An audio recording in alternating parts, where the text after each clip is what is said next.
Hello students.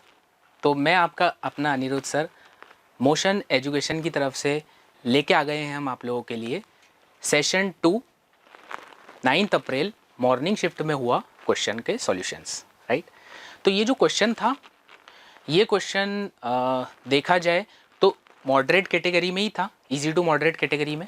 Right, कुछ maths की calculation अगर हम देखें वो थोड़ी सी लेंदी थी, बाकी तो कंसेप्ट वाइज पेपर जो है मैं इजी कैटेगरी में रखूँगा, इजी टू मॉडरेट कैटेगरी में। राइट, तो मुझे ऐसा लगता है कि आप लोगों का पेपर भी अच्छा गया होगा, है ना, और आप सभी लोग एडवांस की तैयारी करना शुरू कर चुके होंगे। तो चलिए आज अपन सॉल्यूशन इनके देखते हैं।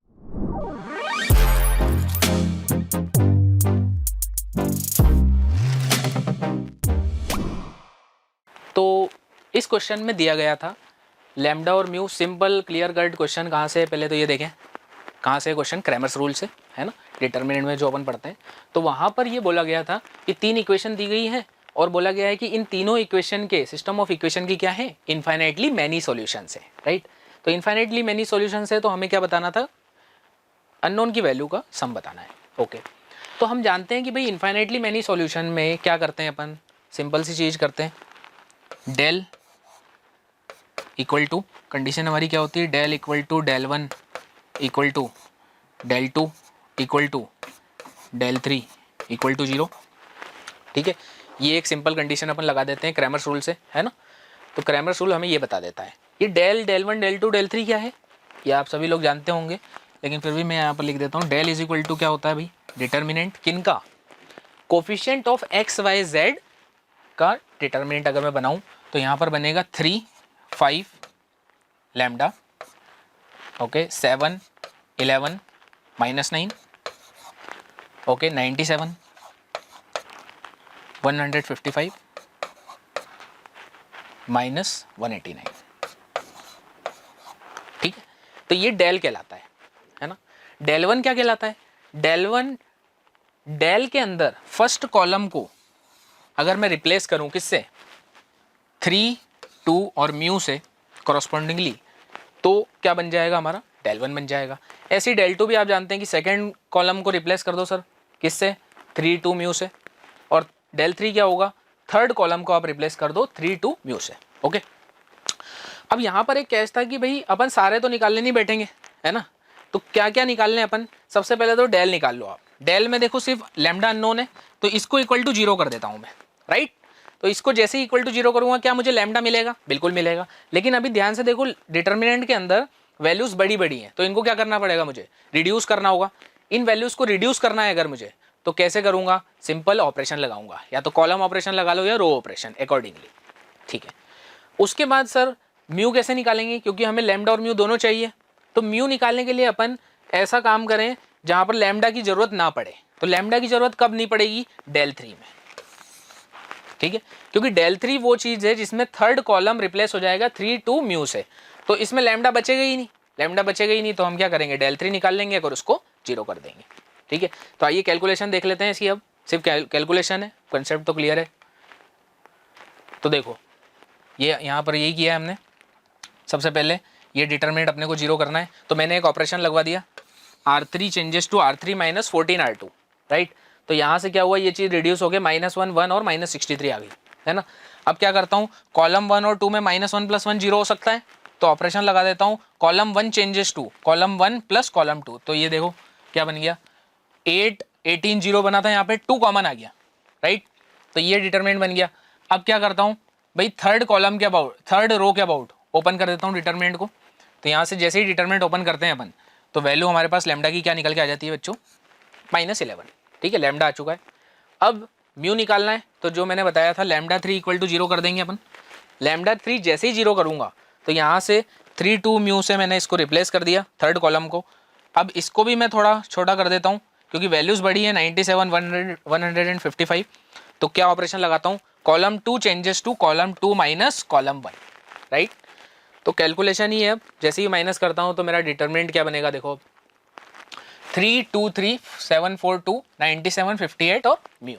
राइट, फिर से एक और ऑपरेशन लगाया, column 1 changes to column 1 - column 3, ये वाला। क्यों, क्योंकि यहाँ पर 0 बनाया जा सकता है।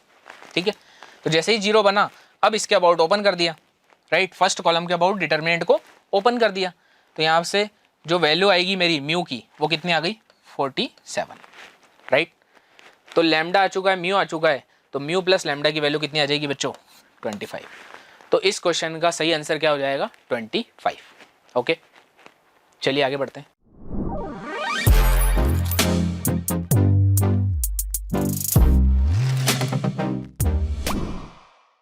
तो इस क्वेश्चन में क्या था, ये क्वेश्चन इनडेफिनेट इंटीग्रेशन से था अपना क्वेश्चन, ठीक है।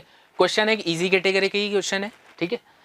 इसके अंदर अगर हम थोड़ा सा कन्वर्ट करें, ऐसे तो हमें अभी दिख नहीं रहा है ना, 2 - 10x अपॉन 3 + 10x, तो क्या करते हैं अपन इसको साइन कॉस में कन्वर्ट कर लेते हैं, और जैसे ही साइन कॉस में कन्वर्ट करेंगे फिर अपन जो क्लास में ही आप लोगों को कराया हुआ है वो वाला फॉर्मेट बन जाएगा ये, राइट। तो चलिए देखते हैं, जैसे ही साइन कॉस में कन्वर्ट करूंगा मैं तो क्या बनेगा 2 cos x, इंटीग्रेशन मेरा बनेगा, इसको i मान लेते हैं, तो i = 2 cos x - sin x, right, upon में क्या आ जाएगा बच्चों 3 cos x plus sin x, ठीक है।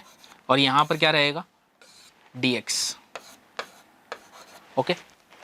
तो ये जो इंटीग्रेशन है, अब देखो ये फॉर्मेट बन गया, क्लास में ही करते हैं अपन तो, राइट। क्या करते हैं इसमें भाई, हम ये करते हैं न्यूमरेटर है ना nr, न्यूमरेटर = क्या लिखते हैं भाई, ठीक है। न्यूमरेटर को अपन लिख देते हैं डिनोमिनेटर, p टाइम्स कुछ डिनोमिनेटर लिख देते हैं, प्लस q टाइम्स क्या लिख देते हैं डिफरेंशिएशन ऑफ डिनोमिनेटर, ठीक है ना, डिफरेंशिएशन ऑफ डिनोमिनेटर। ये चीज हम करते हैं, है ना। और फिर क्या करते हैं कंपेयर करके p और q, यहाँ पर क्या है कॉन्स्टेंट्स हैं, p और q कॉन्स्टेंट्स है, इन दोनों की वैल्यू निकाल के यहाँ पर रख देते हैं सिंपली, और इंटीग्रेशन हमारा हो जाता है, राइट। तो सिंपल यही कंसेप्ट लगाते हैं, ठीक है। तो यही किया हमने, न्यूमरेटर को किसके बराबर किया p times denominator plus q times differentiation of denominator. तो यहाँ से मैंने p और q को निकालना है मुझे अगर, तो एक cos x कंपेयर कर लेता हूँ मैं, राइट, और एक क्या कर लेता हूँ sin x कंपेयर कर लेता हूँ। तो यहाँ से दो इक्वेशन बनेगी, दो अननोन है p और q, दोनों की वैल्यू कितनी आ गई, p की भी वैल्यू 1/2 आ चुकी है और q की भी वैल्यू 1/2 आ चुकी है, राइट। दोनों की वैल्यू यहाँ पर वापस रख दी, तो हमारा इंटीग्रेशन क्या हो गया भाई, ये दोनों तो सेम हो गए, 1/2 बाहर आ गया, है ना। ये न्यूमरेटर भी सेम, डिनोमिनेटर भी सेम, तो कट के क्या आ गया 1, तो सिंपल dx हो गया ये तो, राइट। और यहाँ पर ये लिख दिया मैंने, है ना, डिनोमिनेटर और डिनोमिनेटर का डिफरेंशिएशन, राइट। अब क्या करना है, सिंपल इंटीग्रेशन करना है, आप लोग भी जानते हैं। तो यहाँ से इसका इंटीग्रेशन क्या आ जाएगा x आ जाएगा, और इसका इंटीग्रेशन कैसे करोगे बताओ। अरे सिंपल है, नीचे वाले का डिफरेंशिएशन ऊपर बैठा है, नीचे वाले को t रखता हूँ तो ऊपर वाला क्या बनेगा dt, सिंपल। तो dt/t ln t, देखो वही बना, राइट। तो ये इंटीग्रेशन आ गया मेरे पास, राइट। अब उन्होंने क्या दिया हुआ था भाई, कंपेयर करना है सिंपल, है ना। तो देखो कंपेयर करने पे मुझे अल्फा बीटा साइन एक्स और गामा कॉस एक्स, है ना। तो अल्फा बीटा गामा कैसे निकल जाएंगे भाई, देखो यहाँ से अल्फा कितना आ जाएगा मेरा, सिंपल 1 आ जाएगा, राइट। यहाँ पर 1 है, यहाँ पर बीटा कितना आ जाएगा मेरे पास 1, बीटा साइन एक्स है क्योंकि क्वेश्चन में, और गामा कितना आ गया 3। उन्होंने जो पूछा हुआ था alpha plus gamma upon beta पूछा हुआ था, तो वो वैल्यू कितनी आ गई 4 आ गई, ठीक है। तो कौन सा ऑप्शन सही हो जाएगा हमारा, थर्ड ऑप्शन, ठीक है, थर्ड ऑप्शन हमारा सही हो जाएगा, ठीक है, third option will be correct. चलिए आगे बढ़ते हैं।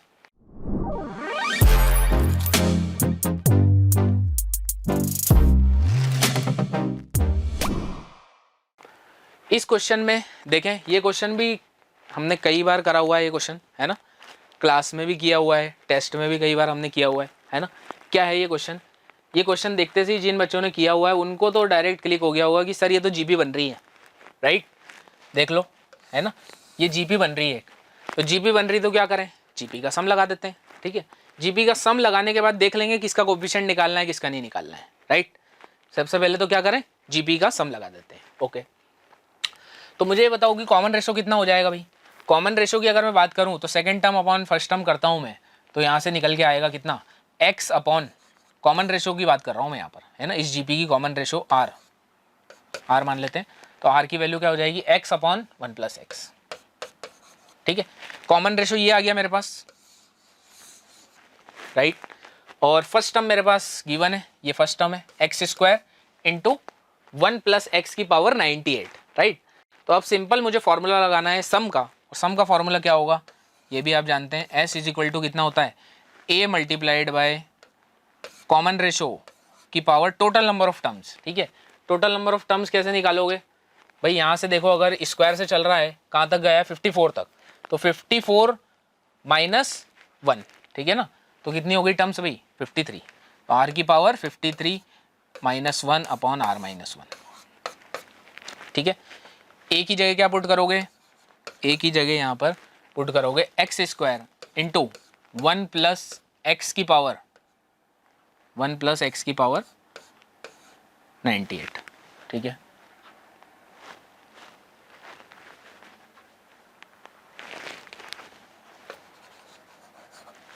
वन प्लस एक्स की पावर 98,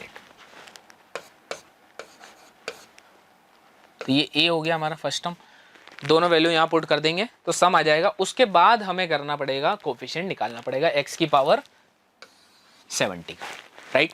चलिए देखते हैं, ठीक है।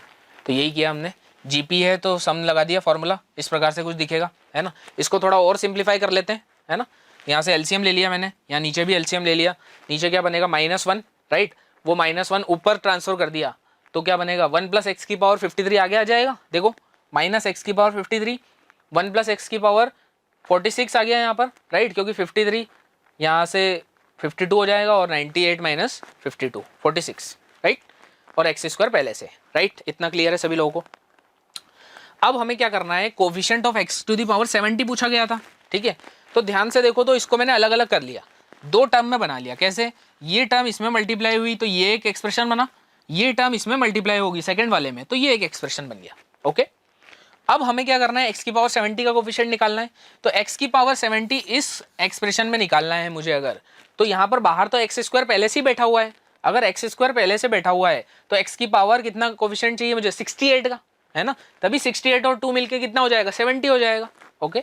तो 1 प्लस एक्स की पावर 99 में एक्स की पावर 68 का कोफिशिएंट कितना होता है 99 से 68, है ना। 1 प्लस एक्स की पावर n में 1 प्लस एक्स की पावर n में अगर मैं आपसे पूछूं कि एक्स की पावर r का कोफिशिएंट बताओ, है ना, coefficient of X to the power r, ठीक है, किसमें, इसमें, तो कितना बताओगे आप, सभी लोगों को याद होगा NCR, सिंपल NCR होता है। तो वैसे ही मैंने यहां पर फंडा लगाया 99C68, देख लो, ठीक है, 99C68 हो गया। वैसे ही एक्स टू दी पावर 55 यहाँ पर बाहर बैठा हुआ है, मुझे एक्स की पावर 70 का कोफिशिएंट चाहिए, तो इसका मतलब मुझे एक्स की पावर 15 का कोफिशिएंट चाहिए कहाँ पर, 1 प्लस एक्स की पावर 46 में, वो कितना होगा 46C15, सिंपल। तो यहाँ पर रख दिया, सिंपल वैल्यू कंपेयर करी मैंने, तो P की वैल्यू कितनी आ गई 68 और Q की वैल्यू कितनी आ गई 15, P प्लस Q पूछा हुआ था उन्होंने, तो आंसर क्या आ गया हमारा 83, ओके। तो ये क्वेश्चन भी इजी कैटेगरी के क्वेश्चन है, राइट। कौन सा ऑप्शन हो जाएगा, option number 4 will be our correct answer. चलिए आगे बढ़ते हैं।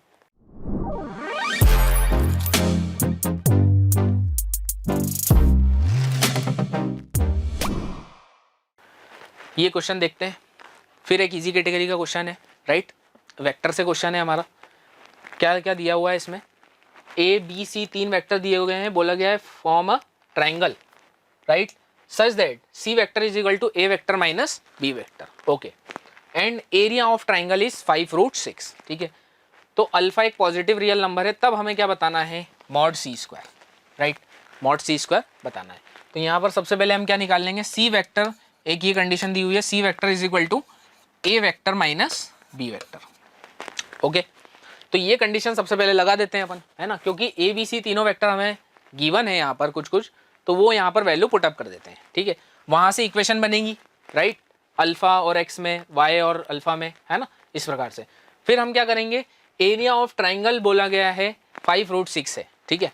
तो हम जानते हैं कि भाई अगर एरिया ऑफ ट्राइंगल मुझे निकालना है, ठीक है, कोई ट्राइंगल गिवन है, इसका पोजीशन वेक्टर ए वेक्टर दिया हुआ है हमें, 3 वेक्टर्स फॉर्म अ ट्राइंगल, अच्छा पोजीशन वेक्टर नहीं है ना, यहाँ से पूरा वेक्टर ही दिया गया है हमें, ओके, ठीक है। तो ये वेक्टर्स दिए गए हैं हमें, A vector, B vector and C vector and so on, है ना, ठीक है, कुछ भी डायरेक्शन इनकी ले लो अभी तो, राइट। तो एरिया ऑफ ट्राइंगल का फॉर्मूला मैं जानता हूँ, हाफ ए क्रॉस बी ले सकते हो आप, determinant of A cross B का मॉड, ठीक है, ये एरिया ऑफ ट्राइंगल हो जाएगा। तो एक ये फॉर्मूले का यहाँ पर इस्तेमाल था, और एक C vector is equal to A vector minus B vector, ये कंडीशन का यहाँ पर इस्तेमाल है, राइट। चलिए सॉल्व देखते हैं इसको इन दोनों कंडीशन का इस्तेमाल करते हुए। तो वही किया हमने, सबसे पहले कंडीशन लगाई, C vector is equal to A vector minus B vector दिया गया है ना, तो यहाँ से सारी वैल्यू पुटअप कर दी, कंपेयर किया तो दोनों वेक्टर इक्वल हैं, तो x is equal to alpha minus 5, right, y is equal to 1, z is equal to -2 आ गया यहाँ से, ठीक है। अब हम जानते हैं भाई अगर साइड के अलॉन्ग वेक्टर a और b और c हैं तो हम हाफ a क्रॉस b करेंगे तो एरिया आ जाएगा, उसका मैग्नीट्यूड, राइट, तो मॉड चाहिए, एरिया नेगेटिव नहीं लेते हम, राइट। तो यहाँ से मैंने क्या करा, मॉड लगा दिया है। अब यहाँ से सिंपल इसको सॉल्व करना है a क्रॉस b को, तो सॉल्व किया, राइट, और यहाँ से इसका मॉड्यूलस कितना आ गया, square root of X square plus Y square plus Z square हो जाएगा, राइट, 10√6 के बराबर आ गया, राइट। तो यहाँ से जब दोनों को स्क्वायरिंग करी तो ये हमारे पास दो वैल्यू आई, अल्फा इक्वल टू 0 और अल्फा इक्वल टू 8, ओके। अब इन दोनों में से अल्फा इक्वल टू 0 रिजेक्ट हो जाएगा, क्यों रिजेक्ट हो रहा है, देखो क्वेश्चन में क्या बोला गया था, alpha is a positive real number, तो अल्फा 0 कहाँ से हो जाएगा, राइट। तो हमारा अल्फा की वैल्यू कितनी आ जाएगी, अल्फा इज इक्वल टू 8 आ जाएगा, ओके। तो अल्फा 8 आ गया, काम खत्म हो चुका है। डायरेक्ट मॉड सी निकाला हमने, मॉड सी आया अल्फा माइनस 5 का whole square plus 1 plus 4, alpha की वैल्यू रख दी, तो यहाँ से मॉड सी कितना आ गया, √14। तो मॉड सी स्क्वायर क्वेश्चन में पूछा गया था, वो कितना आ गया बच्चों, 14 आ गया, ओके। कौन सा ऑप्शन सही हो जाएगा, option number 2 will be our correct answer, right.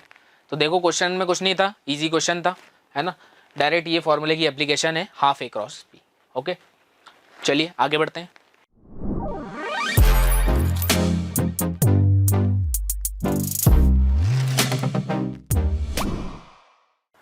ये क्वेश्चन है ना, सीक्वेंस एंड प्रोग्रेशन से।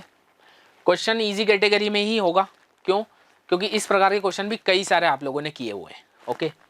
क्वेश्चन में क्या है, टेलीस्कोपिक बनाना है अपने को, ओके। इस प्रकार के कई क्वेश्चन अपन करते रहते हैं, है ना, क्लासेस में भी, टेस्ट में भी।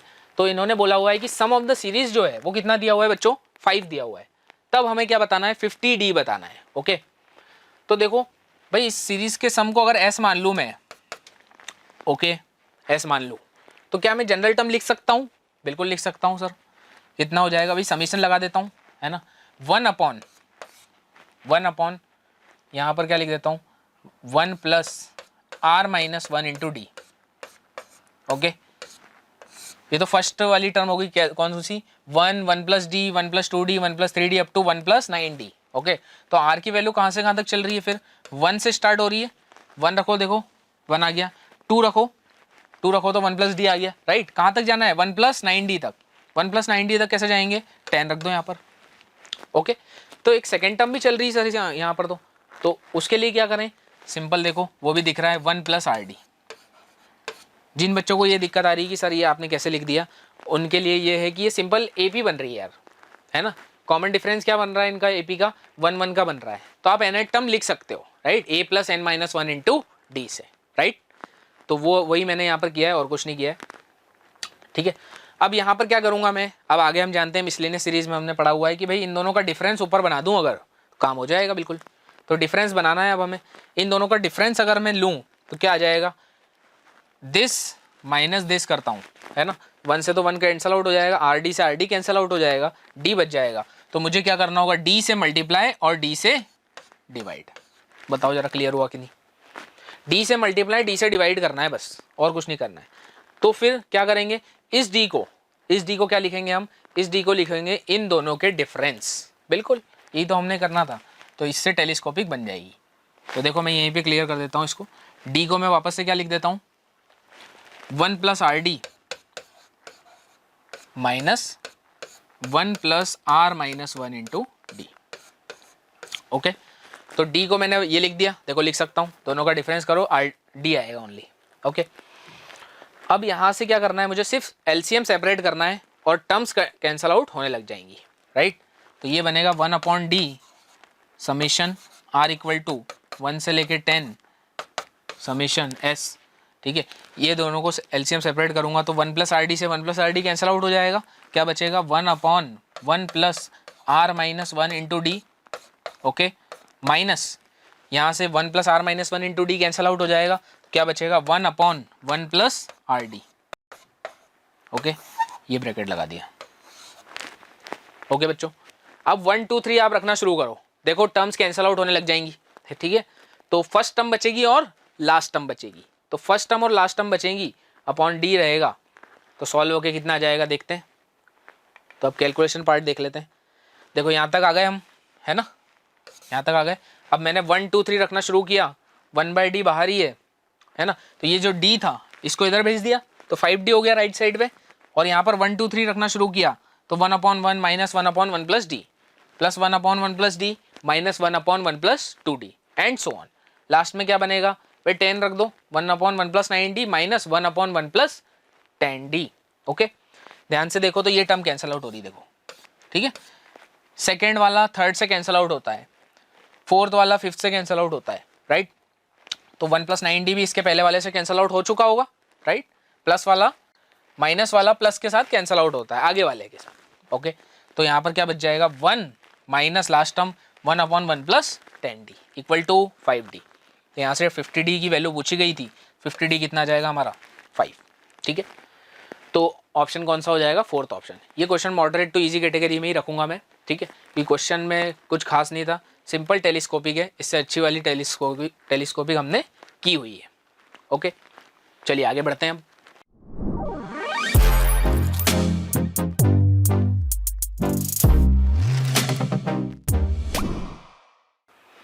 इस क्वेश्चन में देखें, फिर से जो क्वेश्चन आया है डिफरेंशियल इक्वेशन का क्वेश्चन है ये, ठीक है। और देखोगे आप खुद भी देखोगे कि कितना इजी क्वेश्चन है, ठीक है। होमोजीनियस से क्वेश्चन आया हुआ है ये भी अपन इजी कैटेगरी में ही रखेंगे क्वेश्चन को, ठीक है। होमोजीनियस कैसे पहचाने सर, देखो भाई डिग्री देखो 2 डिग्री, वाई स्क्वायर की भी 2 degree, 5 into x y, degree 2 ही है, ठीक है। तो होमोजीनियस है सिंपल। उसके बाद क्या दिया गया है, y of 1 is equal to 0, है ना। तो हमें क्या बताना है कि भाई सॉल्यूशन क्या होगा डिफरेंशियल इक्वेशन का, ओके। तो सिंपल जो है अपन लिख देते हैं इसको dy by d x is equal to कितना हो जाएगा, x square plus Y square और डिवाइडेड बाय कितना हो गया 5xy, ठीक है। तो बन गई होमोजीनियस देखो, है ना। अब क्या करना है simple, y is equal to v x put करते हैं अपन, ठीक है। जो सिंपल बोर्ड का पढ़ के गया होगा उसने भी ये सवाल बनाया होगा, ठीक है ना। तो ये क्वेश्चन जो है y is equal to v x put करना है बस, और सिंपली क्या बन जाएगा हमारा dy बाई डी एक्स, क्या बनेगा फिर बताओ, dy बाई डी एक्स बनेगा हमारा v plus x multiplied by dv by d x, okay. dy by d x is equal to v plus x dv by d x. ये substitution यहाँ पर करते हैं, देखते हैं क्या कैलकुलेशन बनती है, ठीक है। तो यही हमने किया, y is equal to v x put कर दिया है, राइट। ये y is equal to v x क्यों पुट किया है, ये होमोजीनियस में हम करते हैं, यही सब्सटीट्यूशन करते हैं, है ना। x is equal to v y या y is equal to v x, दोनों सब्सटीट्यूशन से आंसर आता है, ठीक है।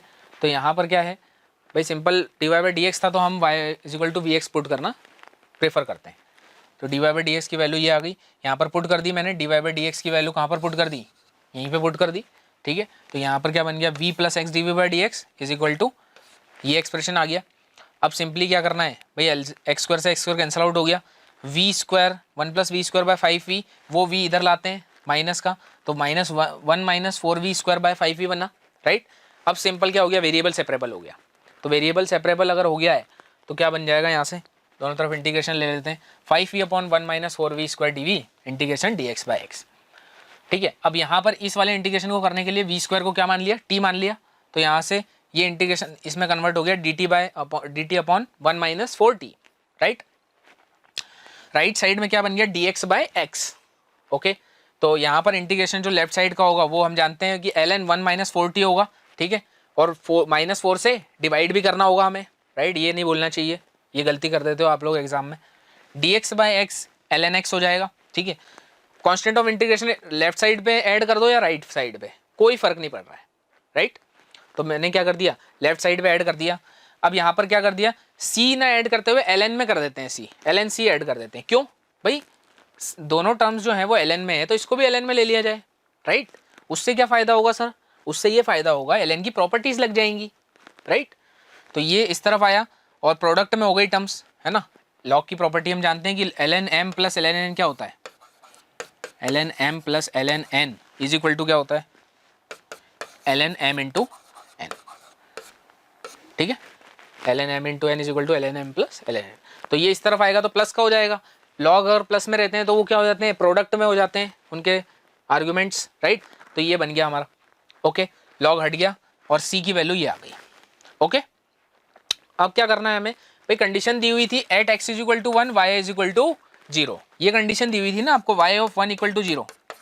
तो वाई ऑफ 1 इक्वल टू 0 दिया गया था अगर, तो एक्स की वैल्यू 1 पर वाई 0 होगा, राइट। तो यहाँ पर रख दिया हमने, तो सी की वैल्यू कितनी आ गई, सी की वैल्यू 1 आ गई, ओके।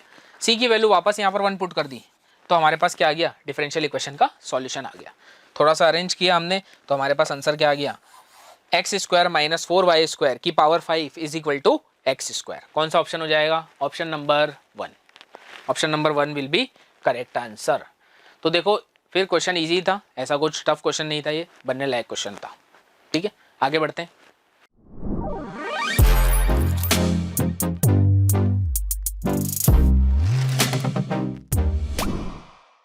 चलिए ये क्वेश्चन को देखते हैं। इस क्वेश्चन में फिर एक डिफरेंशियल इक्वेशन का क्वेश्चन है और इतना इजी क्वेश्चन है ये भी। देखो वेरिएबल सेपरेबल ही दे दिया उन्होंने, ठीक है, वेरिएबल सेपरेबल ही दे दिया आप लोगों को कि भाई आप भी यहाँ पर इतना बेसिक सा बिल्कुल सिंपल डिफरेंशियल इक्वेशन उन्होंने दे दी है, ओके। ना कोई लीनियर डिफरेंशियल इक्वेशन, ना कोई एग्जैक्ट, कुछ नहीं, ठीक है, बिल्कुल सिंपल करो, आसान, ठीक है। तो चलिए देखते हैं, d y by d x एक तरफ लेके आओ, है ना। तो d y by d x is equal to क्या आ जाएगा भाई, बताएं जरा, -3, ठीक है, -3 अपॉन 2y माइनस 5, यही आएगा, ठीक है। -3 अपॉन 2y माइनस 5 आ गया, सिंपल वेरिएबल सेपरेबल। तो 2y minus 5 d y is equal to कितना हो जाएगा, -3dx। दोनों तरफ इंटीग्रेशन कर दिया, राइट। तो यहाँ से क्या बनेगी, y में क्वाड्रेटिक बनेगी एक, plus constant of integration, right.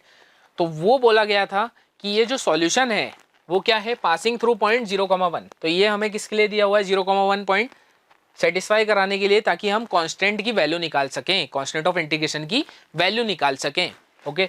उसके बाद क्या बोला है, इज अ कोनिक, ये कोनिक आएगा, यस हमें दिख रहा है कोनिक आता हुआ, है ना, पैराबोला आता हुआ दिख रहा है हमें, ठीक है।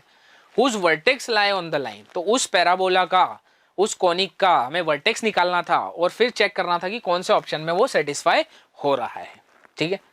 तो चलिए करते हैं इसको सॉल्व। तो यहाँ से जब सॉल्व करोगे तो ये कितना बन जाएगा, वाई स्क्वायर, राइट। यहाँ से क्या बनेगा, -5y, ठीक है, प्लस कांस्टेंट ऑफ इंटीग्रेशन कहीं भी ऐड कर दो आप, ठीक है, और यहाँ से -3x हो गया ये, ठीक है। अब सिंपल क्या कर देना है, सेटिस्फाई कर देना है, x इक्वल टू 0 पर y की वैल्यू 1 है, तो y की वैल्यू 1 है, तो बनेगा हमारा 1 minus 5 plus c is equal to 0, okay. तो यहाँ से c की वैल्यू कितनी आ जाएगी, 4 आ जाएगी। c की वैल्यू 4 आ गई तो वापस से यहाँ पुट कर दिया, लेकिन अभी भी सवाल खत्म नहीं हुआ है, क्यों, क्योंकि अभी हमें वर्टेक्स निकालना है इस पैराबोला का, ओके। तो हमने यहाँ पर 4 रख दिया, कैलकुलेशन पार्ट देख लेते हैं और, ठीक है। तो कहाँ तक आ गए हम, यहाँ तक आ चुके हैं, ठीक है। हमने ये इक्वेशन निकाल ली है, y square minus 5y plus 4 equal to -3x, okay. अब सिंपली क्या करना है भाई, परफेक्ट स्क्वायर बनाना है यहाँ पर, तो कोफिशिएंट का आधा -5 का हाफ क्या होगा, 5/2, उसका स्क्वायर 25/4 दोनों तरफ ऐड करेंगे, ठीक है। 25/4 इस तरफ ऐड करेंगे तो ये तो परफेक्ट स्क्वायर बन जाएगा, y माइनस 5/2 का होल स्क्वायर, और राइट साइड पे क्या बनेगा, -3x, इधर 4 था वो इधर आएगा -4, और प्लस का 25/4 दोनों मिलके क्या बनेंगे, 9/4, ओके। यहाँ पर बन गया। अब हम जानते हैं भाई, यहाँ से -3 कॉमन निकाल लिया तो ये बन गया एक फॉर्मेट। ये फॉर्मेट मैंने क्यों बनाया भाई, हम जानते हैं कि y square is equal to 4ax या -4ax जैसा टाइप हम बना सकते हैं यहाँ पर, राइट। तो यहाँ पर वर्टेक्स क्या होता है इस पैराबोला का, y square equal to minus 4x का, y equal to 0 and x is equal to 0, ये होता है यहाँ पर, ये x है, ठीक है।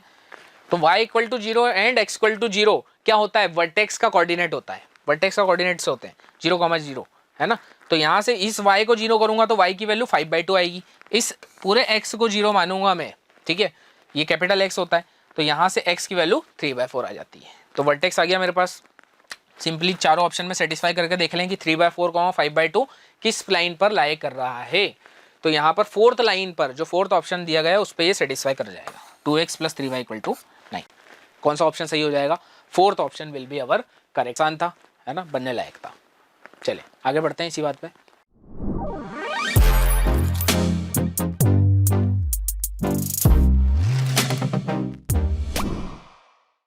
ठीक है, इस क्वेश्चन में बोला गया था, हाँ ये क्वेश्चन थोड़ा सा मॉडरेट कैटेगरी का था, ठीक है। इस क्वेश्चन में बोला गया था एक वेरिएबल लाइन है जो कि पास कर रही है 3,5 पॉइंट से, राइट, और इंटरसेक्ट करती है पॉजिटिव कोऑर्डिनेट एक्सेस को, कहाँ पर, ए और बी पर। तब हमें बताना था minimum area of triangle O A B, ठीक है, minimum area of triangle O A B क्या होगा, राइट। तो इसका डायग्राम देख लेते हैं अपन, ठीक है, ये डायग्राम है इसका कि एक कोऑर्डिनेट एक्सेस बना दी मैंने, स्ट्रेट लाइन जो है वो 3,5 पॉइंट से पास हो रही है और ए और बी पर कट कर रही है एक्स एक्सिस और वाई एक्सिस को, ओके, और पॉजिटिव कोऑर्डिनेट एक्सिस को कट कर रही है, ये बात ध्यान रखना, है ना। क्यों ध्यान रखना बोल रहा हूँ, आगे काम आएगा, ठीक है।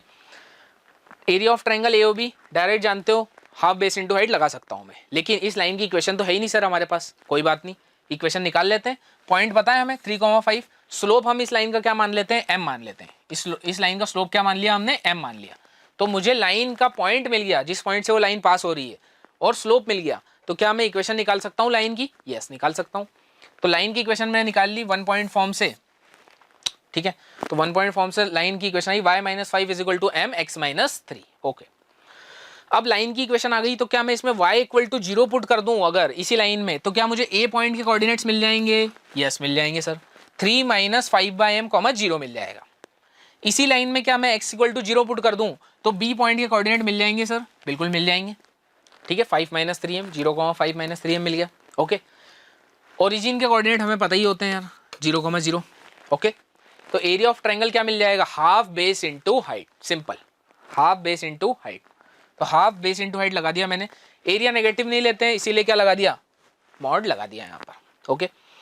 अब देखो यहाँ पर ये सॉल्व किया मैंने, तो 1/2 तो बाहर ही रखा है, इनको मल्टीप्लाई किया दोनों ब्रैकेट्स को, तो मिलेगा मुझे 15 - 9m - 25/m + 15, ओके। यहाँ पे थोड़ा सा अरेंज किया मैंने, तो 30 - 9m - 25/m मिल गया, ओके। अब हमें क्या करना है, हमें इस एरिया को मिनिमम करना है, राइट, मिनिमम करना है। तो कई लोगों ने किया होगा, डिफरेंशिएट करके किया होगा इसको, ठीक है, उसमें भी वो थोड़ा सा फंस गए होंगे। तो हम एक दूसरी अप्रोच बताते हैं, इसमें क्या करते हैं, हम AMGM लगाते हैं, ठीक है। AMGM लगाना है अगर अपने को, तो मुझे AMGM के लिए ये फंडा दिख रहा है, ये इतना सा एरिया दिख रहा है मुझे AMGM लगाने के लिए, ठीक है। तो इस AMGM क्योंकि यही वेरिएबल है m, तो इसी पे डिपेंड करेगा कि इस एरिया की मिनिमम वैल्यू क्या होगी, इसी एक्सप्रेशन पे करेगा, -9m - 25/m से, राइट। अब हम क्या करते हैं, देखो m की वैल्यू यहाँ पर मुझे ये बताओ, इस इक्वेशन में अगर पॉजिटिव कोऑर्डिनेट एक्सिस को कोई लाइन कट करके जा रही है तो m की वैल्यू क्या होनी पड़ेगी, m की वैल्यू नेगेटिव होनी पड़ेगी, ओके, क्योंकि पॉजिटिव एक्स एक्सिस और पॉजिटिव वाई एक्सिस को कट करे तो m की वैल्यू नेगेटिव होनी पड़ेगी, राइट, स्लोप की वैल्यू नेगेटिव होनी पड़ेगी, ओके। तो स्लोप अगर नेगेटिव है, मुझे AMGM लगाना है तो -9m - 25/m लेना होगा मुझे AMGM लगाने के लिए, राइट, क्योंकि AMGM पे कंडीशन होती है कि when numbers are positive then only we can apply it, right. तो नंबर्स पॉजिटिव बनाने के लिए -9m पूरा उठाना पड़ेगा मुझे, यहाँ से -25/m कंप्लीट उठाना पड़ेगा। तो AMGM अब मैं लगाऊंगा, यहाँ पर हमने बता दिया है कि पॉजिटिव कोऑर्डिनेट एक्सेस के लिए m क्या होना चाहिए, नेगेटिव होना चाहिए, m शुड बी नेगेटिव। तो यहाँ से s = -9m - 25/m, ये हमने क्या मान लिया, एक एक्सप्रेशन की वैल्यू मान ली s की, इसी को ही मिनिमाइज करते हैं तो AMGM इसके अंदर लगाते हैं। तो नंबर्स हमने क्या ले लिए, -9m और -25/m। तो arithmetic mean greater than equal to geometric mean में क्या करते हैं हम, सिंपली दोनों का सम बाय 2, ठीक है। तो -9m -25/m/2 greater than equal to इन दोनों का प्रोडक्ट कितना होगा 25 इंटू 9 उसका स्क्वायर रूट जो कि कितना होगा 15, ठीक है। 5 इसका रूट और इसका 3 और m से m कट जाएगा, राइट। और -1 से -1 भी +1 हो जाएगा। तो यहाँ से मिनिमम वैल्यू कितनी आ गई 30, ओके। तो एरिया ऑफ ट्राइंगल AOB कितना आ गया, मिनिमम 30 हो सकता है, ओके। कौन सा ऑप्शन सही हो जाएगा, ऑप्शन नंबर 4, ठीक है। तो ये एक अलग तरीके से अप्रोच बनाइए। तो चलो आगे बढ़ते हैं अब क्वेश्चन पे, हमारे नेक्स्ट क्वेश्चन पे।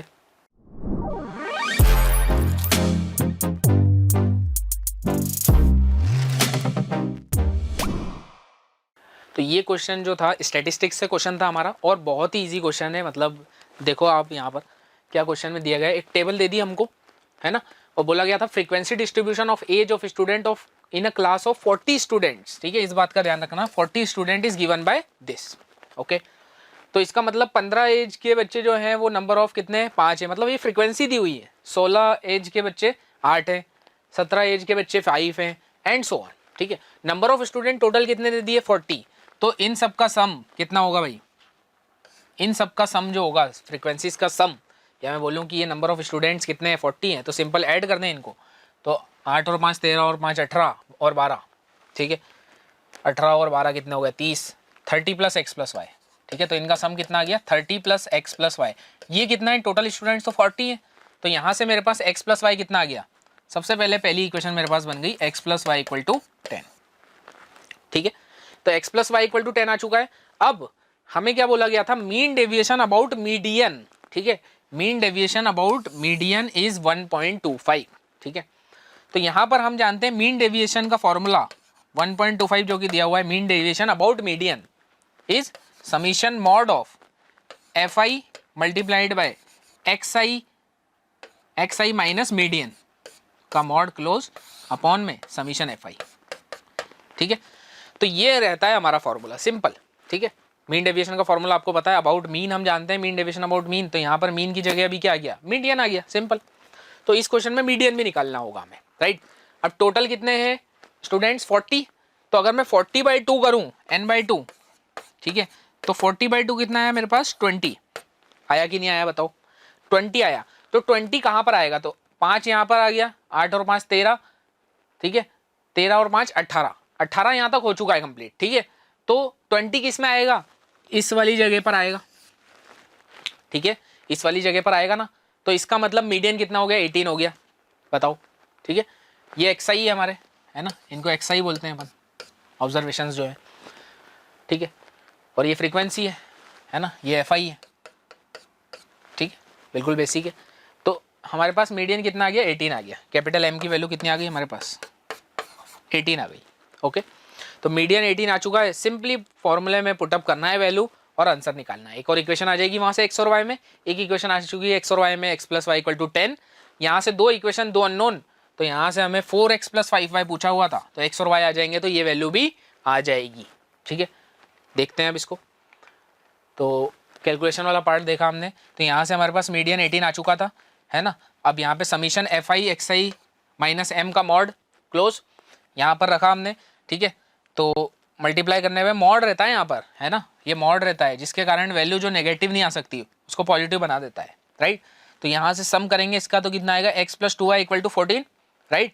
x + 2y = 14 हमें यहाँ पर आ गया है इक्वेशन। एक इक्वेशन ये रही x + y = 10। दोनों इक्वेशन को सॉल्व करेंगे तो x की वैल्यू कितनी आएगी 6 और y की वैल्यू 4, ओके।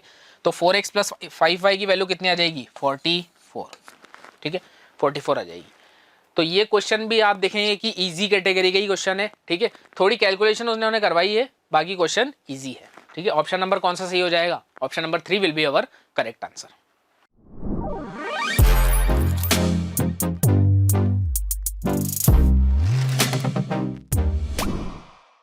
चलिए इस क्वेश्चन को देखते हैं। ये क्वेश्चन भी बिल्कुल क्लास का सवाल है, बिल्कुल पहले दिन का सवाल है ITF का, राइट। क्या सवाल है, domain of the function sine inverse x - 5/2x + 3, ठीक है। तो सिंपल डोमेन बताना है भाई, और बिल्कुल इजी फंक्शन दे दिया उन्होंने।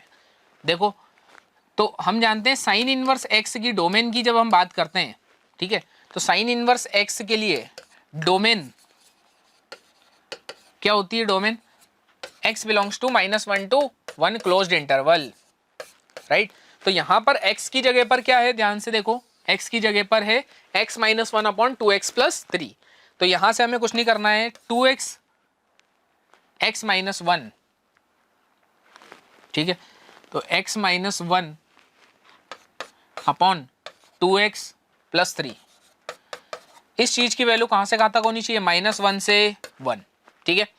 इस चीज की वैल्यू -1 से 1 होनी चाहिए। अब इसको कैसे सॉल्व करेंगे, सिंपल वेवी कर्व मेथड से। तो पहले लेफ्ट साइड सॉल्व कर लेंगे हम, ठीक है, फिर इंटरसेक्शन लेंगे किसके साथ, राइट साइड के साथ। राइट साइड की इनइक्वालिटी सॉल्व करेंगे, दोनों का क्या ले लेंगे, इंटरसेक्शन, राइट। तो यहां पर देखते हैं, कैलकुलेशन वाला पार्ट देख लेते हैं। तो यही किया हमने, -1 से 1 कर दिया एक्सप्रेशन को। सबसे पहले क्या किया हमने, लेफ्ट साइड वाली इनइक्वालिटी लिखी, है ना, -1 उधर लेके गए, इनइक्वालिटी में क्रॉस मल्टीप्लाई नहीं करते हैं, ओके। तो सिंपल -1 उधर लेके गए, +1 एलसीएम लिया, राइट। और वेवी कर्व मेथड से सॉल्यूशन दिया हमने, -∞ से -3/2 यूनियन क्लोज्ड -2/3 से इन्फिनिटी। डिनोमिनेटर वाला -3/2 हो नहीं सकता, राइट, इक्वल टू 0, है ना। तो -3/2 पे ओपन रहेगा, -2/3 पे क्लोज्ड आएगा, क्योंकि न्यूमरेटर तो 0 हो सकता है। अरे सही बात है कि नहीं। अब राइट साइड की इनइक्वालिटी जो है ये वाली, इसको यहाँ पर सॉल्व करने लग गए हम। तो 1 को फिर उधर ले जाएंगे लेफ्ट साइड पे, ठीक है। 1 को जैसे ही लेफ्ट साइड पे ले गए तो ये इनइक्वालिटी बनी, -1 से मल्टीप्लाई किया तो इनइक्वालिटी रिवर्स हो गई, देखो, लेस देन से ग्रेटर देन इक्वल टू हो गई 0। यहाँ से सॉल्व किया तो न्यूमरेटर -4 पे 0 होगा, तो -4 पे क्लोज्ड आएगा। डिनोमिनेटर -3/2 पे ओपन रहेगा, तो -3/2 पे ओपन इंटरवल आ गया, ठीक है। ये आ गई सेकंड इक्वेशन। फर्स्ट इक्वेशन ये रही, सेकंड इक्वेशन ये रही। दोनों का हमने बोला था इंटरसेक्शन लेंगे लास्ट में, दोनों का इंटरसेक्शन लिया, 1 इंटरसेक्शन 2, तो हमारे पास आंसर क्या आ गया, x बिलोंग्स टू -∞ से -4 क्लोज यूनियन -2/3 से इन्फिनिटी। अब उन्होंने क्या बोला गया था, उन्होंने एक्सप्रेशन जो था इसमें नहीं दिया गया था, है ना। उन्होंने किस फॉर्मेट में दिया था, r माइनस समथिंग में, है ना।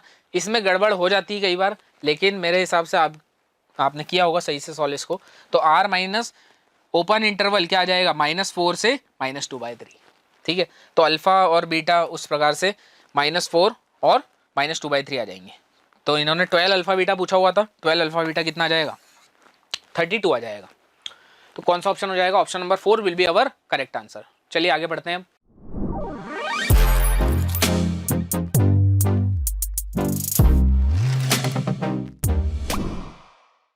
ये क्वेश्चन फिर बिल्कुल आ रहा है, बिल्कुल आराम से, है ना, लगातार आ रहा है। 3D का सवाल है, शॉर्टेस्ट डिस्टेंस निकालो 2 लाइंस की, राइट। मतलब बोनस सवाल हो गया, बिल्कुल बढ़िया, है ना। फ्री में क्वेश्चन ये मिल रहा है अपने को। तो 2 लाइंस की क्वेश्चन दी है, जिसको फॉर्मूला याद है बिल्कुल लगाएगा और आंसर ले जाएगा, ओके। तो इन लोगों ने क्या किया था, इस क्वेश्चन में कंसेप्ट तो बहुत ईजी दे दिया, भाई शॉर्टेस्ट डिस्टेंस निकालो, है ना। तो इन्होंने कैलकुलेशन बहुत बेकार दे दी, ठीक है। कैलकुलेशन आप देखेंगे, इसकी कैलकुलेशन अच्छी नहीं थी, ठीक है। बाकी तो क्वेश्चन का कंसेप्ट बिल्कुल इजी है, शॉर्टर डिस्टेंस का फॉर्मूला लगाओ, डायरेक्ट आंसर पाओ, और ठीक है ना। और कंसेप्ट से भी जानते हैं कुछ लोग शॉर्टर डिस्टेंस को, ठीक है। तो वो भी लगा सकते हैं, कोई इशू नहीं है, ठीक है। फॉर्मूला क्या होता है हम जानते हैं, शॉर्टर डिस्टेंस का SD equal to A2 - A1, ठीक है। 2 पॉइंट्स जिनके पोजिशन वेक्टर A2 और A1 वेक्टर हैं, इस लाइन पर जो लाई करते हैं, है ना, उनका डिफरेंस लेना होता है। फिर B1 वेक्टर और B2 वेक्टर, ठीक है, इसका scalar triple product upon B1 cross B2, ठीक है, इसका मॉड, और होल का मॉड। क्यों, क्योंकि शॉर्टेस्ट डिस्टेंस है भाई, डिस्टेंस है तो नेगेटिव नहीं हो सकता ना, ठीक है। तो ये फॉर्मूला होता है, जिसको याद है ठीक है, नहीं याद है तो कंसेप्ट से निकाल देंगे अपन, है ना। अब simple A2 A1 B1 B2 ये पता करना है, डायरेक्ट यहाँ पर पुटअप करना है। तो A2 क्या हो जाएगा भाई, A2 हो जाएगा, इस लाइन को A1 मानो, L1 मानो, इसको L2 मानो।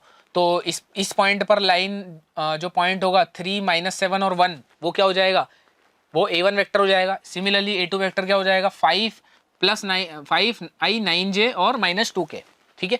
B1 वेक्टर क्या हो जाएगा, 4 - 11 5, ओके। B2 वेक्टर कितना हो जाएगा, 3 - 6 1। सारी वैल्यू यहाँ पर पुटअप करेंगे, क्रॉस निकालेंगे, उसका मॉड निकालेंगे, आंसर आ जाएगा। चलिए देखते हैं कैलकुलेशन वाला पार्ट। तो सिंपल वही फॉर्मूला है ना, फॉर्मूला अपन ने लगा दिया। A1 वेक्टर L1 लाइन पर, A2 वेक्टर L2 लाइन पर, ठीक है। B1 B2 हमने बता ही दिया था। सिंपली B1 क्रॉस B2 की जरूरत है तो वो निकाल लेते हैं। B1 क्रॉस B2 कितना गया, 99 + 11j + 9k, ठीक है। अब इसके बाद क्या है, A2 माइनस A1 वेक्टर की भी जरूरत पड़ेगी, तो A2 माइनस A1 वेक्टर निकाल लिया 2i plus 16j plus 3k, है ना।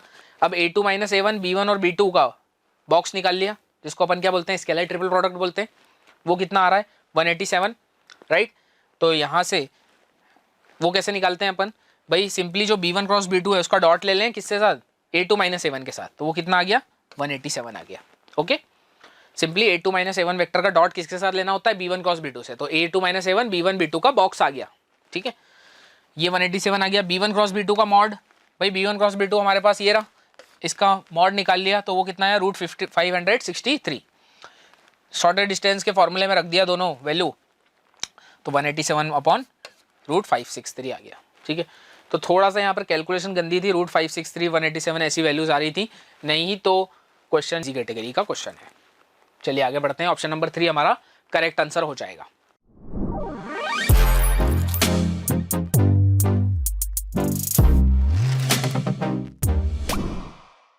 चलिए इस क्वेश्चन पे आते हैं। ये क्वेश्चन में बोला गया था a ray of light passing through point 1,2, ठीक है, gets reflected from point Q on the X axis and passing through 4,3, ठीक है। स्ट्रेट लाइन का क्वेश्चन है ना, रिफ्लेक्शन प्रॉपर्टी यूज होगी इसमें, है ना। क्वेश्चन में ये बोला गया है कि एक लाइन आती है,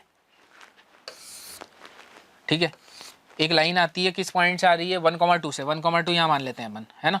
तो 1,2 से एक लाइन आती है, एक्स एक्सिस पे टकराती है और कहाँ से रिफ्लेक्ट हो जाती है, एक्स एक्सिस से। एक्स एक्सिस पे जहाँ पर टच करती है या जहाँ से रिफ्लेक्ट होती है उस पॉइंट का नाम है Q, ठीक है।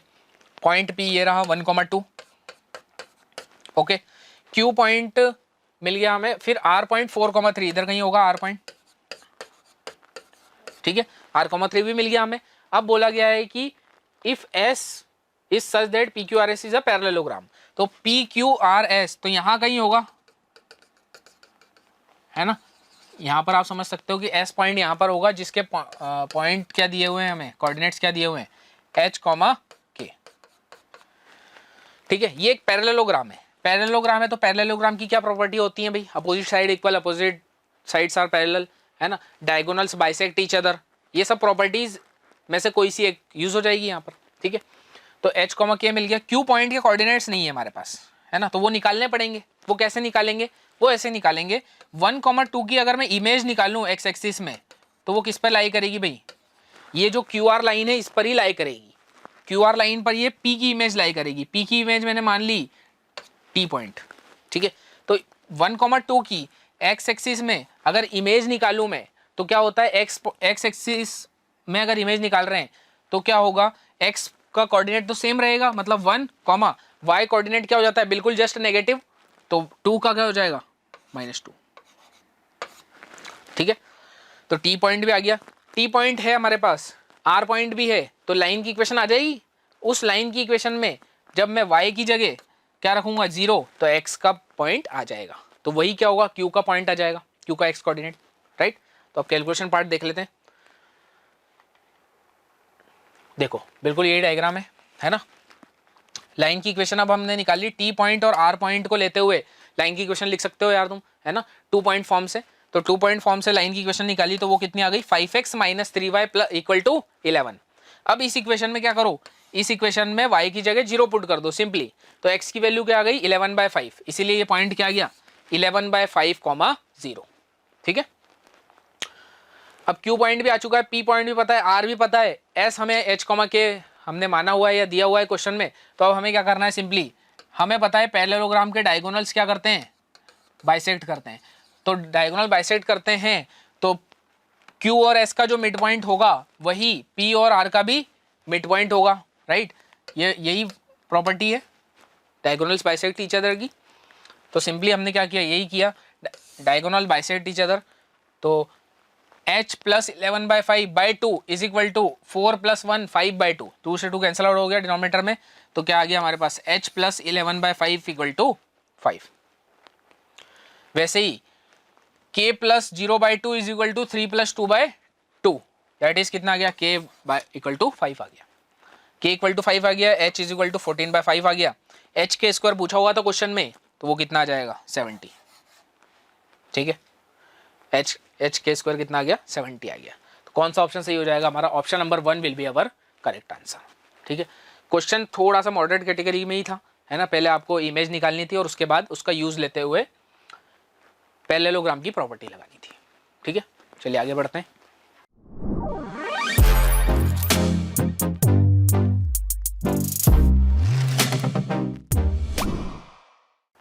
तो ये 3D का क्वेश्चन आ गया एक और हमारे पास, ठीक है। फिर मॉडरेट टू इजी साइड ही है ये क्वेश्चन। बोला गया है लाइन L, एक लाइन है L जो कि इंटरसेक्ट करती है इस लाइन को और इस लाइन को, ठीक है। मतलब एक लाइन है जो इन दोनों लाइन को इंटरसेक्ट करती हुई जाती है, ठीक है। और किसके पैरेलल है वो लाइन? वो लाइन है पैरेलल इसके, ये तीसरी लाइन के, ठीक है। तब बोला गया है कि line L which of the following points lie on line L, ठीक है। तो अब इसमें क्या करना है, हमें कुल मिला के इक्वेशन चाहिए लाइन की, कैपिटल L की इक्वेशन चाहिए हमें। वो कैसे मिलेगी?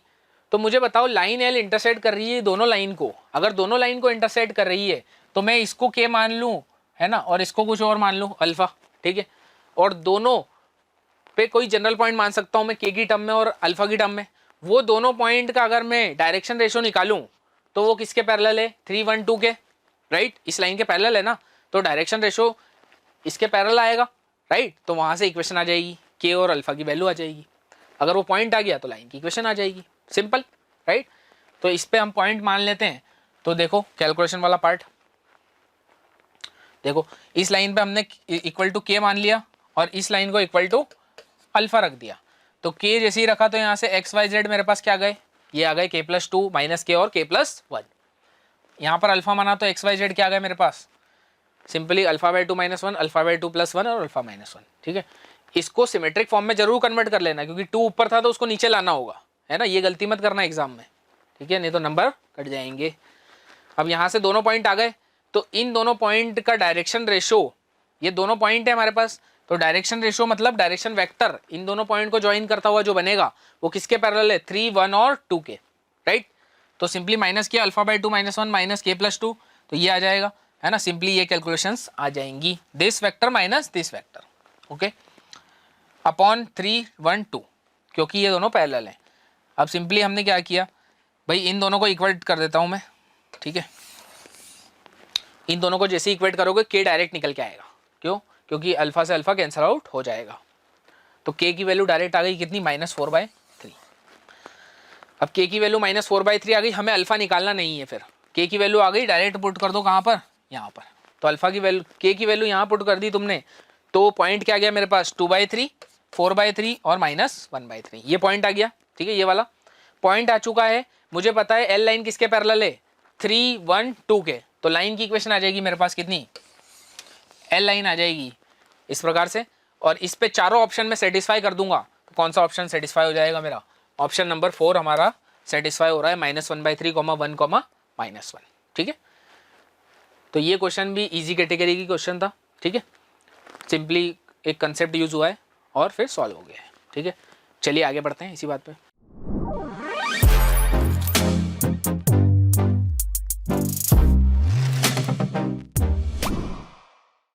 ये क्वेश्चन में क्या बोला गया था बच्चों? Parabola divides the area of circle in 2 parts, the area of the smaller part is. तो डायग्राम देख लेते हैं इसका, है ना। बहुत ही इजी क्वेश्चन है ये भी, चलिए देखते हैं।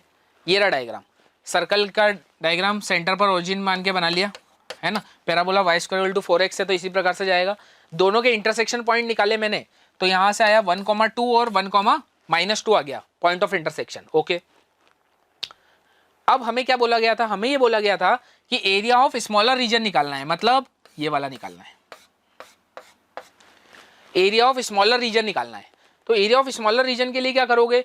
2 पार्ट में या तो ब्रेक करो, ठीक है। 2 पार्ट में ब्रेक करना अच्छा नहीं लगता है ना। तो फिर क्या करें भाई? Right curve minus left curve करना चाहिए यहाँ पर। क्यों? क्योंकि right curve minus left curve करूंगा मैं तो एक ही बार में इंटीग्रेशन हो जाएगा कंप्लीट, राइट। तो right curve minus left curve किया, राइट कर्व में कौन मिलेगा मुझे? √5 - x², क्योंकि x की वैल्यू करते हैं हम माइनस y, उधर तरफ की x की वैल्यू, तो √5 - y² माइनस यहाँ पर x की वैल्यू क्या आएगी? y² = 4x में y²/4 ये लिखी हुई है। लिमिट कहाँ से कहाँ तक आएगी? लिमिट देखो -2 से 2 तक आएगी। भाई y में है तो dy, तो लिमिट भी कहाँ से आएगी? y की लिमिट्स होंगी -2 से 2। अब देख लो बिल्कुल इजी वाला क्वेश्चन हो गया है, इसका इंटीग्रेशन अगर याद हो तो, ठीक है, नहीं तो फिर उसमें सब्स्टिट्यूशन करना पड़ जाएगा आपको, ठीक है। तो मेरे ख्याल से याद रहता है, ये बोर्ड के लिए भी काम आता है।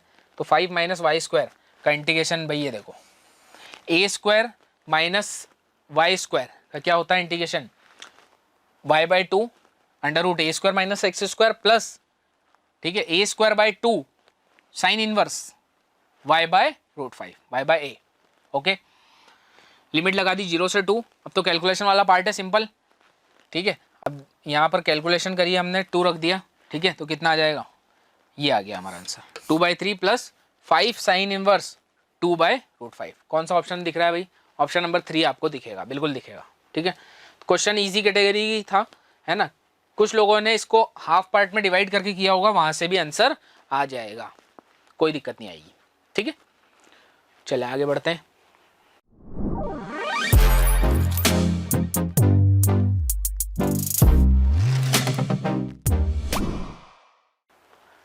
ये क्वेश्चन था हमारा ट्रिग्नोमेट्रिक इनइक्वालिटी का, ठीक है। हाँ, इसमें दिक्कत आई होगी मेरे हिसाब से कुछ लोगों को, ठीक है, लेकिन जिन्होंने किया हुए हैं क्वेश्चन, अच्छे सफिशिएंट क्वेश्चन किए हुए हैं सवाल, उन्होंने बनाया होगा ये सवाल, ठीक है। एक आइडेंटिटी होती है cos theta into cos 60 minus theta into cos 60 degree plus theta, कितनी होती है जल्दी से बताओ, cos 3 थीटा होता है वो, ठीक है। तो cos 3 थीटा की वैल्यू कितनी आ गई, लेस देन इक्वल टू 1/8, जिन 1/4 times cos 3 theta, sorry 1/4 times cos 3 theta होता है इसकी वैल्यू, किसकी, cos theta into cos 60 degree minus theta into cos 60 degree plus theta, 1/4 cos 3 theta होता है, ठीक है। तो यहाँ से 4 से 2 कैंसिल आउट हुआ और यहाँ से बनेगा cos 3 थीटा का mod less than equal to 1/2, ठीक है। अब ये मॉड्यूलस के साथ ट्रिग्नोमेट्रिक इनइक्वालिटीज आ गई है ना। तो यहाँ से इसको मैं और फर्दर सॉल्व करूँ तो cos 3 थीटा की रेंज कहाँ से कहाँ तक आ गई, -1/2 से 1/2 तक, ठीक है। cos 3 थीटा की वैल्यू रेंज आ गई -1/2 से 1/2 तक। अब क्वेश्चन में क्या बोला गया था, कुछ और भी बात है, देखो सम तो निकालना ही हमको उन थीटा का जो 0 से 2π में लाई कर रहे हैं, such that cos 3 theta attains its maximum value, cos 3 theta अपनी मैक्सिमम वैल्यू को अटेन करे। इसका मतलब cos 3 थीटा की वैल्यू कितनी हो, 1/2 हो, ठीक है। तो cos 3 थीटा इक्वल टू आपको क्या रखना है, 1/2, और फिर वो सारे थीटा निकालने हैं जो किस बीच में आएंगे, 0 से 2π में, और वो सारे जो थीटा आएंगे 0 से 2π में, उनका क्या निकालना है आपको, सम निकालना है, राइट। तो टास्क सभी लोगों को समझ में आ गया। अब आगे सॉल्व करते हैं अपन। तो cos theta equal to 1/2 graph से भी कर सकते हैं, और आप जो फॉर्मूला लगाते हैं कि cos theta is equal to cos alpha, theta is equal to 2nπ plus minus alpha वाला फॉर्मूला, उससे भी आ जाएगा। मैं आपको ग्राफ से बताता हूँ, ठीक है। तो देखो ये चीज़ यहाँ से हटा दें, ठीक है। यहाँ पर ये यहाँ तक आ गए अपन, है ना। इसके बाद जो ये ग्राफ है अपना, ग्राफ ऐसे ही बनता है cos का, राइट। यहाँ पर आप ध्यान से देखोगे तो ये सारी जो वैल्यूज़ हैं π/3 2π/3, ये आपने लिख ली 2π तक, ओके। ग्राफ बना लिया, है ना। कुछ नहीं करना होता है ग्राफ में, जहाँ जहाँ वैल्यू होती है, जैसे cos π/2 पे 0 होता है ना, तो cos 3x का जब ग्राफ बनाओगे, cos x के ग्राफ में यहाँ पर π/2 आता है, ये वाला पॉइंट, है ना। मैं थोड़ा सा ग्राफ बनाने का आइडिया दे रहा हूँ आपको। तो यहाँ पर π/2 आता है cos x में, राइट, आता है कि नहीं आता है बताओ। तो यहाँ पर π/2 आता है, तो cos 3x में क्या आएगा, cos 3x में यहाँ पर π/2/3 आएगा, π/2/3, ठीक है, डिवाइडेड बाय 3 मतलब π/6 हो गया। वही चीज़ें यहाँ पर लिखी हुई थी जो मैंने हटाई है, ठीक है ना, वो बीच में, नहीं तो आपको समझ में नहीं आता। तो यहाँ पर π/6, ऐसे ही अगला वाला आएगा π/2, ठीक है, उसका अगला वाला आएगा 5/6, ये सब जहाँ जहाँ पे 0 होंगे वो आप निकाल लेंगे, क्योंकि cos x का ग्राफ अगर आपको बनाना आता है तो cos 3x का बना लोगे आप, ठीक है। तो ये ग्राफ बना लिया, -1/2 और 1/2 की लाइन बना ली मैंने, देखो ये 1/2 की लाइन है और ये -1/2 की लाइन है, ग्राफ इनके बीच में ही रहना चाहिए, ठीक है, हमारे अकॉर्डिंग, राइट, हमारी कंडीशन के अकॉर्डिंग, क्योंकि cos 3 थीटा किसके बीच में होना चाहिए, -1/2 से 1/2 के बीच में, ओके। तो अब हमें क्या करना है, ये वैल्यू निकालनी है, ठीक है, फिर ये वैल्यू निकालनी है, फिर, ठीक है, लेकिन मैक्सिमम वाली बात करनी है, तो ये वैल्यू, ये सारी वैल्यूज का सम चाहिए हमें, ओके। तो अब हम ये सारी वैल्यू निकाल लेते हैं ग्राफ के अकॉर्डिंग, ठीक है। तो क्या वैल्यूज आती हैं वो देख लेते हैं, ठीक है। ये वाली कितनी वैल्यू आएगी भाई, पाई बाय 9 आएगी मेरे हिसाब से, है ना, देख लो ये लिखी हुई है पाई बाय 9, ठीक है। अगली वैल्यू निकालोगे pi by 2 plus pi by 18 आएगी, ठीक है। अगली value 5 pi by 6 minus pi by 18, उसकी अगली value 7 pi by 6 plus pi by 18 and so on, ठीक है। कहाँ तक जाएंगे अपन भाई, लास्ट वैल्यू आएगी 11 pi by 6 plus pi by 18, okay. ध्यान से देखो तो मैंने यहाँ पर एक कैच है कि सब में पाई बाय 18 का माइनस प्लस, ये खास बात होती है ग्राफ में, ठीक है। ग्राफ में ये खास बात होती है, क्यों?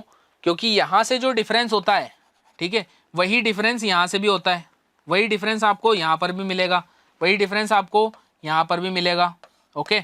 तो डिफरेंस से सेम होते हैं ग्राफ में, बिल्कुल सिमेट्रिकल ग्राफ होता है, ठीक है। तो यहाँ से अगर पाई बाय 9 आया अपना, तो पाई बाय 9 आया है तो ये डिफरेंस पाई बाय 18 हो गया, राइट। तो ये वाला डिफरेंस भी कितना होगा, पाई बाय 18 होगा, है ना। तो वही मैंने किया हुआ है यहाँ पर, अगर आप ध्यान से देखोगे तो pi by 2 plus pi by 18, 5 pi by 6 minus pi by 18, जहाँ जहाँ पे जीरो हो रहा था ना cos 3x, उसमें से या तो माइनस करना है, उसके अगले वाले में प्लस करना है pi by 18 and so on, ठीक है। तो ये एग्जाम में जल्दी हो जाता है। और उसके बाद सबका एडिशन कर दिया तो पाई बाय 18 माइनस के प्लस के कैंसिल आउट हो गए और सम कितना आ गया अपना 6 पाई, ठीक है। तो फिर भी कैलकुलेशन थी इसमें, है ना, ऐसा नहीं कैलकुलेशन नहीं थी, ये क्वेश्चन थोड़ा मॉडरेट साइड ही था, ठीक है, कम लोगों से बना होगा, ठीक है। तो कौन सा ऑप्शन सही हो जाएगा भाई, ऑप्शन नंबर हमारा 3 करेक्ट हो जाएगा, ठीक है। चले आगे बढ़ते हैं।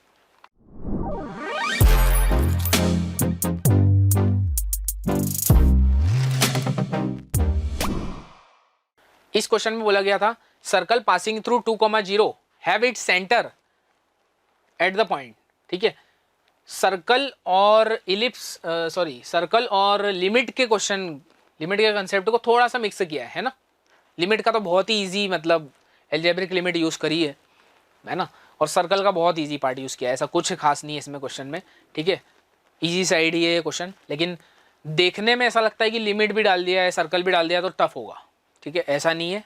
आओ देखो, तो इसमें circle passing through 2,0 have it centre at the point, circle का सेंटर दे दिया गया है h, XC और YC be the point of intersection of these 2 lines, है ना।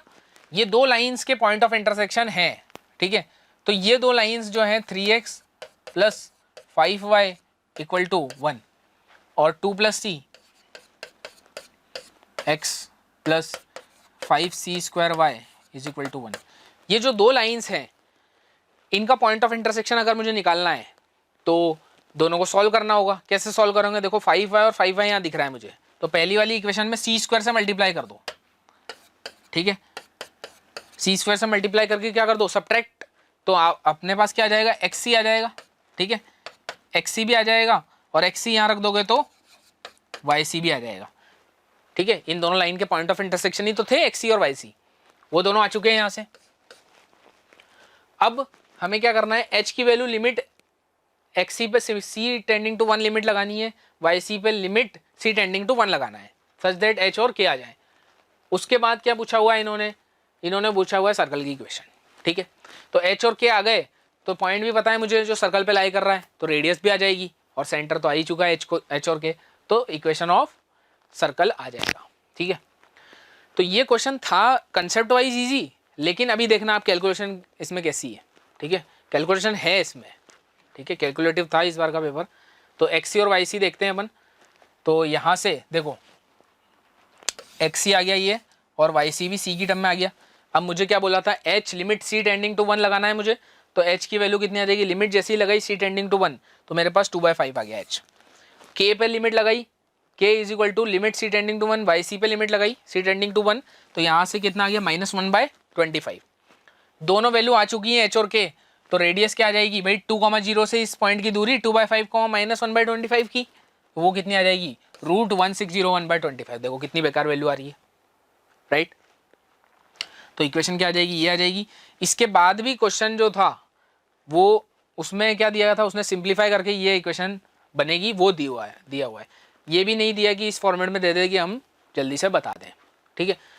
तो इसको कंप्लीटली सॉल्व करने की वैसे ज़रूरत नहीं थी, है ना। सेंटर और रेडियस आपको पता ही चल गई, तो वो चेक कर लो आप ऑप्शन में, तो ऑप्शन आपको जल्दी मिल जाता, ठीक है। तो कौन सा ऑप्शन मिल जाएगा आपको, ऑप्शन नंबर 4 आपका करेक्ट हो जाएगा, ठीक है।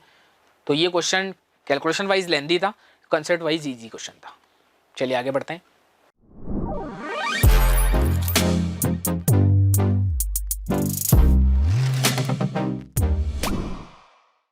ये एक और क्वेश्चन मेथड ऑफ डिफरेंशिएशन का, ठीक है, और बहुत ही इजी क्वेश्चन है ना, बहुत ही इजी। क्यों क्यों बोल रहा हूँ ऐसा? डायरेक्ट डिफरेंशिएट करना है 2 बार, ठीक है, और ए बी सी वैल्यू निकालनी है। जैसी वैल्यू आ जाएगी इनका स्क्वायर का सम निकालना है, ठीक है।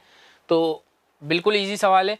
डिफरेंशिएशन भी कोई कुछ खास नहीं पूछा हुआ है। एफ डैश एक्स देखो क्या आएगा, 3ax², ठीक है, एक्स की पावर n का ही डिफरेंशिएशन यूज हुआ है बस, प्लस सी, ठीक है।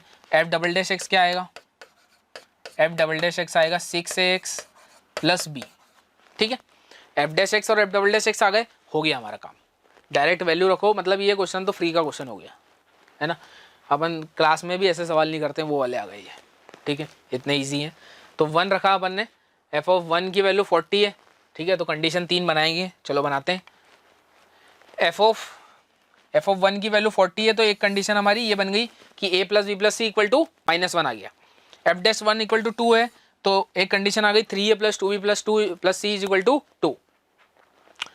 एफ डबल डैश 1, ठीक है, ये एफ डबल डैश 1 कितना है, 4 है, तो कंडीशन क्या आई वहाँ पर रखने पर 3a plus B equal to 2, है ना। सेकेंड और थर्ड इक्वेशन, ये थर्ड इक्वेशन है और ये सेकेंड इक्वेशन है, दोनों को सॉल्व किया तो 3a plus 2b, 3a plus b की वैल्यू 2 है, तो यहाँ 2 रख दिया 3a प्लस बी की जगह, तो b प्लस सी की वैल्यू कितनी आ गई भाई, 0 आ गई। तो यहाँ से b प्लस सी 0 आ गया, इसका मतलब b की वैल्यू माइनस सी हो गई या c की वैल्यू माइनस बी हो गई। अब b प्लस सी 0 है, तो यहाँ रख दिया b प्लस सी की जगह 0, तो a डायरेक्ट कितना आ गया, -1, a -1 आ गया, वहाँ पर रख दिया, तो b प्लस सी की वैल्यू कितनी आ गई, 0, तो हमें पता ही थी, ठीक है। तो a की वैल्यू -1 है, यहाँ रख दो, -1 जैसे ही रखा, b की वैल्यू 5 आ गई, और c की वैल्यू उसका अपोजिट होगा b का, इसीलिए -5 आ गई। तीनों के स्क्वायर्स का सम पूछा था, तो आंसर क्या आ गया, 51। कौन सा ऑप्शन सही हो जाएगा अपना, option number 1 will be our correct answer, ठीक है। तो क्वेश्चन इजी था, आप लोग देख ही सकते हैं। चलिए आगे बढ़ते हैं।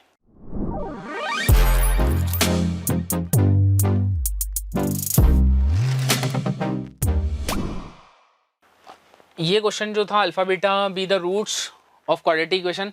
सो quadratic equation, formation of quadratic equation का क्वेश्चन है। अल्फा 4 प्लस बीटा 4 एक रूट है, और अल्फा 6 प्लस बीटा 6/10 एक रूट है, ठीक है। इन दोनों रूट्स से बनती हुई एक क्वाड्रेटिक इक्वेशन होगी, उसकी वैल्यू बतानी है अपने को, वो क्वाड्रेटिक इक्वेशन क्या होगी, ठीक है। क्वाड्रेटिक इक्वेशन आप चारों ऑप्शन में देख सकते हैं कैसी गंदी वैल्यूज आ रही है ना। तो फिर कैलकुलेशन में था ये क्वेश्चन, क्वेश्चन का कंसेप्ट फिर इजी है, ठीक है, लेकिन कैलकुलेशन फिर इसकी थोड़ी सी है, ठीक है।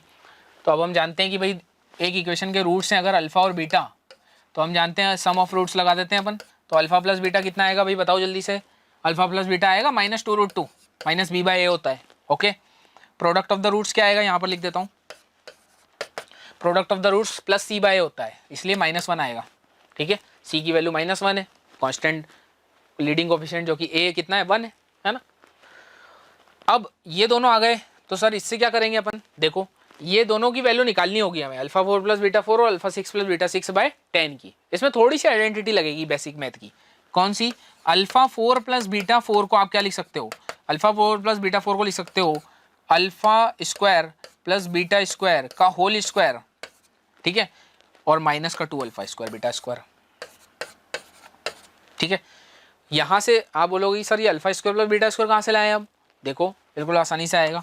इसको क्या लिखोगे, alpha square plus beta square को फिर से लिखोगे अल्फा प्लस बीटा का whole square -2 alpha beta bracket के अंदर, और होल का क्या हो जाएगा भैया, स्क्वायर, -2, इसको लिख देता हूँ अल्फा बीटा का होल स्क्वायर, ठीक है। बात क्लियर है। यहाँ से अल्फा प्लस बीटा पता है, अल्फा बीटा पता है, अल्फा बीटा पता है, सारी वैल्यू यहाँ पर पुटअप कर देंगे, तो अल्फा 4 प्लस बीटा 4 आ जाएगा मेरा, ठीक है। ये सॉल्व होके आ जाएगा कुछ, है ना।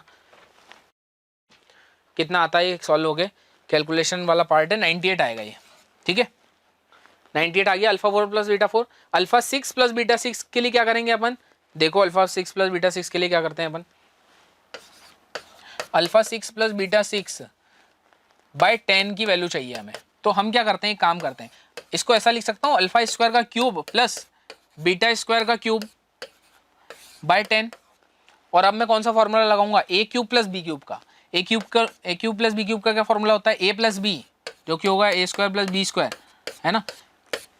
ए प्लस बी इंटू ए स्क्वायर होगा ए की पावर अल्फा की पावर 4 प्लस बी स्क्वायर जो कि होगा बीटा की पावर 4 और माइनस अल्फा बीटा होगा तो minus alpha square beta square divided by 10। देख लो यही है ना, alpha 4 plus beta 4 minus alpha beta का होल स्क्वायर बाय 10 है ना। सारी वैल्यू पुटअप करने पर अल्फा 6 प्लस बीटा 6 बाय 10 कितना निकल के आ जाएगा 97। ठीक है, तो हमें एक ऐसी क्वाड्रेटिक इक्वेशन बतानी है जिसके रूट्स क्या हो 98 और 97 हो। ठीक है, 97 और 98।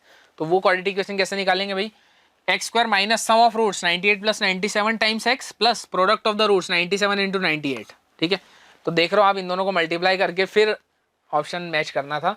तो क्वेश्चन की कैलकुलेशन थोड़ी सी ऐसी थी, बाकी तो क्वेश्चन इजी कैटेगरी का है। चलिए आगे बढ़ते हैं, इस क्वेश्चन का ऑप्शन नंबर 3 करेक्ट आंसर हो जाएगा।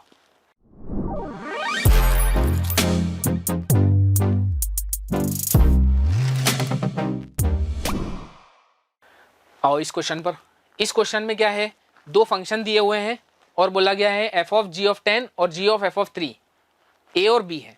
ठीक है, फिर ई और एल इसेंट्रिसिटी है और लेंथ ऑफ लेटर सेक्टम है इस इलिप्स की। ठीक है, ए और बी निकलवा के वो वहां पर रखवाएगा। तो क्वेश्चन मिक्स था फंक्शन और फंक्शन के अंदर भी कंपोजिट फंक्शन और इलिप्स का। ठीक है, मिक्स बनाया था उन्होंने, लेकिन क्वेश्चन फिर इजी कैटेगरी का है, बिल्कुल मतलब बोर्ड लेवल का सवाल है ना। क्यों, क्योंकि वैल्यू बिल्कुल रखते से ही आ रही है और वो वहां पर यूज हो गई और डायरेक्ट फॉर्मूला बेस्ड हो गया। ठीक है, कैलकुलेशन थोड़ी सी रहेगी बस, बाकी तो क्वेश्चन बिल्कुल इजी कैटेगरी का है। ठीक है, कैसे, एफ ऑफ जी ऑफ 10, ठीक है, एफ ओ जी 10, ये अगर आपको नहीं पता हो तो ये इसका मतलब ये होता है f of g of x, x की जगह पर क्या आएगा 10 आएगा। ठीक है, तो यहां पर एफ ऑफ जी ऑफ 10 आ जाएगा, ये है ये। तो इसकी जगह क्या आ जाएगा भाई, जी ऑफ 10 चाहिए तो x की जगह पर 10 रख दो, 10 अपॉन 10 माइनस 9 दैट इज 10 आ जाएगा। तो एफ ऑफ 10 हो गया ये। ठीक है, और एफ ऑफ 10 की वैल्यू यहां से आएगी 10 स्क्वायर प्लस 9 कितना हो गया 109, हो गया कि नहीं हो गया। ऐसे ही जी ऑफ एफ ऑफ 3 निकालना था, जी ऑफ एफ ऑफ 3 कितना आएगा, जी ऑफ एफ ऑफ 3, तो सिंपली एफ ऑफ 3 निकालो, एफ ऑफ 3 यहां से आएगा 3 3 9 9 और 9 18, तो जी ऑफ 18 हो गया। और जी ऑफ 18 निकालना है अगर अपने को तो 18 यहाँ रखोगे जी में, x की जगह पर 18, 18 अपॉन 18 माइनस 9 तो कितना हो गया ये 2 हो गया है ना, 18 अपॉन 9 दैट इज 2। दोनों वैल्यू आ चुकी हैं, ये कि इसकी वैल्यू थी, ये a की वैल्यू हो गई और ये b की वैल्यू हो गई। a और b आ चुके हैं, तो मतलब इलिप्स की इक्वेशन आ चुकी है मेरे पास, X square by 109 plus Y square by 2 is equal to 1। एक हॉरिजॉन्टल इलिप्स है ये, फॉर्मूला यूज कर देंगे इसेंट्रिसिटी के लिए, b square is equal to a square है ना, बी स्क्वायर की जगह 2, ए स्क्वायर की 109, 1 माइनस ई स्क्वायर। मजे की बात ये है कि ई स्क्वायर ही निकालना था हमें है ना, तो यहाँ से ई स्क्वायर आ जाएगा अपना, यहाँ से ई स्क्वायर आ जाएगा राइट। अब लेंथ ऑफ लेटर सेक्टम क्या होता है भाई, लेंथ ऑफ लेटर सेक्टम होता है 2b स्क्वायर बाय ए। ठीक है, ये होता है length of latus rectum, b square हमें पता है 2 है और ए कितना है √109 आ जाएगा, इस बात का ध्यान रखना है ना। तो इन्होंने भी एल स्क्वायर पूछा हुआ था तो उसमें भी दिक्कत नहीं आएगी, दोनों वैल्यू निकाल कर यहाँ पर रख देंगे तो हमारा आंसर आ जाएगा। चलिए कैलकुलेशन देख लेते हैं। तो यहाँ तक हम आ गए। ठीक है, इसको सॉल्व किया तो ई स्क्वायर हमारा कितना आया 107 बाय 109। ऐसे ही 2b स्क्वायर बाय ए कर दिया हमने, तो यहाँ से l आ गया हमारे पास, l स्क्वायर किया तो l स्क्वायर कितना आ गया 16 बाय 109। तो 8 स्क्वायर प्लस l स्क्वायर निकालना है, तो यहाँ से हमने कैलकुलेशन करके निकाला तो आंसर कितना आया 8 आया। ठीक है, तो यहाँ पर भी कैलकुलेशन थी थोड़ी, बाकी क्वेश्चन जो है वो इजी कैटेगरी का ही है राइट। चलिए आगे बढ़ते हैं, ऑप्शन नंबर 3 इसका सही आंसर हो जाएगा।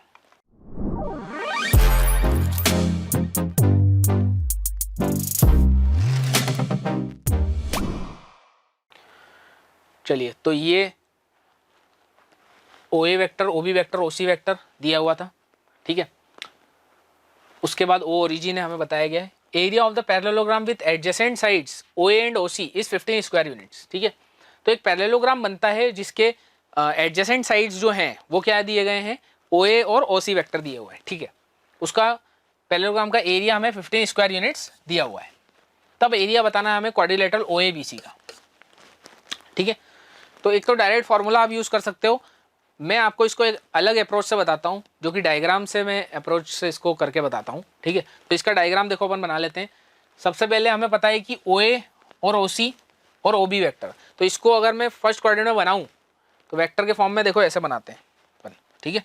ये ओ ए वैक्टर यहाँ तक हो गया, और ये जो है ये 3b वैक्टर है, ठीक है ना, ओ सी वैक्टर, ठीक है। ओ ए वैक्टर ये रहा, ठीक है। ओ बी वैक्टर यहाँ ले लिया मैंने, क्यों ऐसा क्यों लिया आप बोलोगे, क्यों, क्योंकि 2a वेक्टर तो यहाँ तक हो गया भाई, ये 6a + 5b है, इसका मतलब 2a यहाँ तक हो गया तो 4a भी आगे तक आया होगा, ठीक है। वैसे ही यहाँ पर अगर ये टोटल 3, ये कितना है यहाँ पर 5b है, तो पैरेललोग्राम बनाने के लिए 5b रहा होगा, ठीक है, तभी ना ये डायगोनल 6a + 5b आएगा, राइट।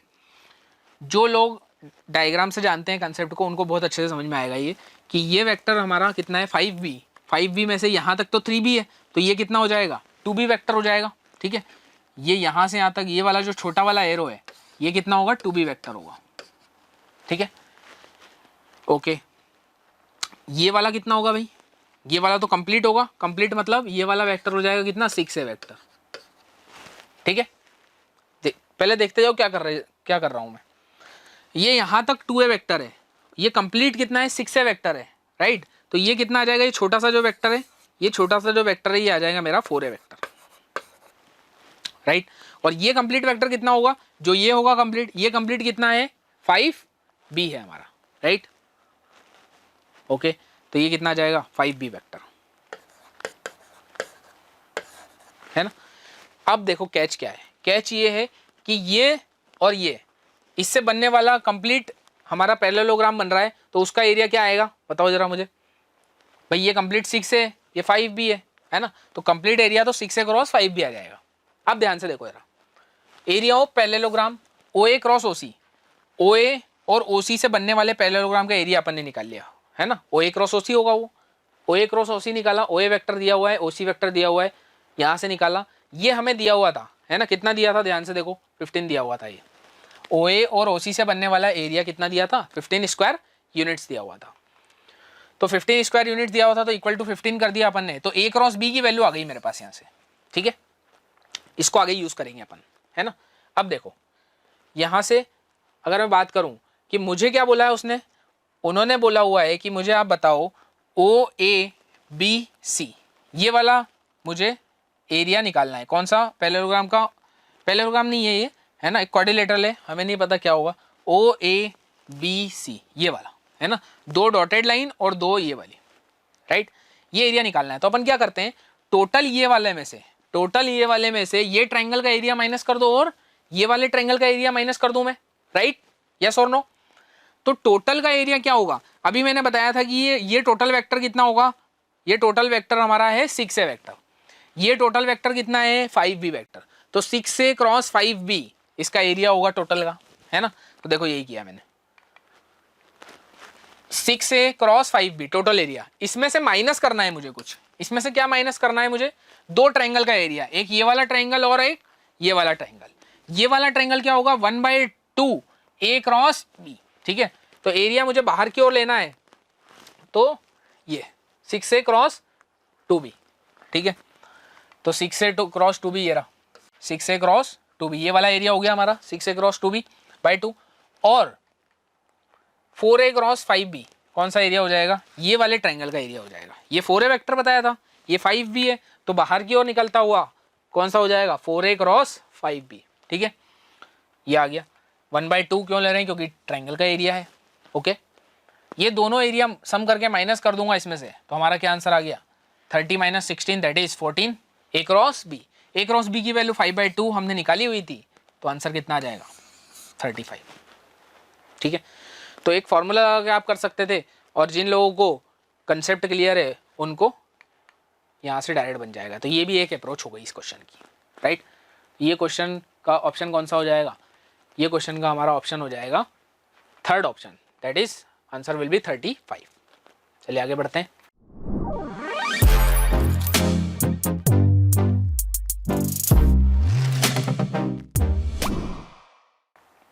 ये क्वेश्चन देखो, है ना, फंक्शन से क्वेश्चन था, ठीक है, और फिर एक इजी कैटेगरी का क्वेश्चन है, क्यों, क्योंकि ये फंक्शनल इक्वेशन जो है f of m + n = f of m + f of n, तो हम डायरेक्ट लिख देते हैं भाई कि एफ ऑफ एक्स जो होगा वो कितना होगा, कुछ अल्फा टाइम्स एक्स होगा। ठीक है, डायरेक्ट याद होता है हमें, है ना, वो दिख भी रहा है कि एम प्लस एन को ही F of M plus F of N लिख सकते हैं हम, तो एफ एक्स क्या होगा, तो f of x is equal to alpha x होगा। अब एक कंडीशन उन्होंने दी हुई है, f of one is equal to one है, तो अल्फा की वैल्यू हम निकाल देंगे, तो f of one is equal to one है यहाँ से, तो हमें हमारे पास आएगा अल्फा एक्स की वैल्यू वन, तो अल्फा की वैल्यू वन आ गई, वापस यहाँ रख दिया तो एफ एक्स कितना आ गया हमारे पास, एक्स ही आ गया। ठीक है, एफ एक्स एक्स आ गया, तो यहाँ से अब हम क्या होगा, ये एफ ऑफ लेमडा प्लस के की वैल्यू क्या हो जाएगी, सिंपली लेमडा प्लस के हो जाएगी, उस पर समीशन लगा देना है, समीशन लगा दिया मैंने, तो summation F of lambda plus के की वैल्यू 1 से लेके 2022, तो ये सिंपली क्या हो जाएगा, समीशन लेमडा प्लस के की वैल्यू 1 से लेके 2022, ये लेस देन इक्वल टू बोला गया था 2022 का स्क्वायर है। ठीक है, तो अब इस पे समीशन लगा देते हैं, सिंपल कैलकुलेशन है, लैम्डा कांस्टेंट है और के क्या होगा, समीशन के की वैल्यू 1 से 2022 क्या होगा, एन प्लस 1/2। ओके, तो अब कैलकुलेशन वाला पार्ट देख लेते हैं अपन, तो सिंपली हमने यही किया है ना, यहाँ से हमने देखा लेस देन इक्वल टू के, यहाँ तक आ गए अपन, समीशन लैम्डा के कितना हो जाएगा 2022 लैम्डा, राइट, समीशन के एन प्लस 1/2, तो एन की वैल्यू कितनी है 2022, तो 2022 into 2023/2 less than equal to 2022 का स्क्वायर। अब ध्यान से देखो तो 2022 और एक 2022 ये कैंसल आउट हो गया, तो यहाँ से lambda less than equal to कितना गया 2021/2, यहाँ से lambda less than equal to 1010.5 आ गया, मैक्सिमम वैल्यू ऑफ लैम्डा बतानी थी, इसीलिए वो कितना हो सकता है पॉसिबल 1010। ठीक है, तो ये न्यूमेरिकल का क्वेश्चन था और इसका आंसर कितना आएगा 1010। ठीक है, 1010 will be correct answer. Okay, चलिए आगे नेक्स्ट क्वेश्चन पे बढ़ते हैं।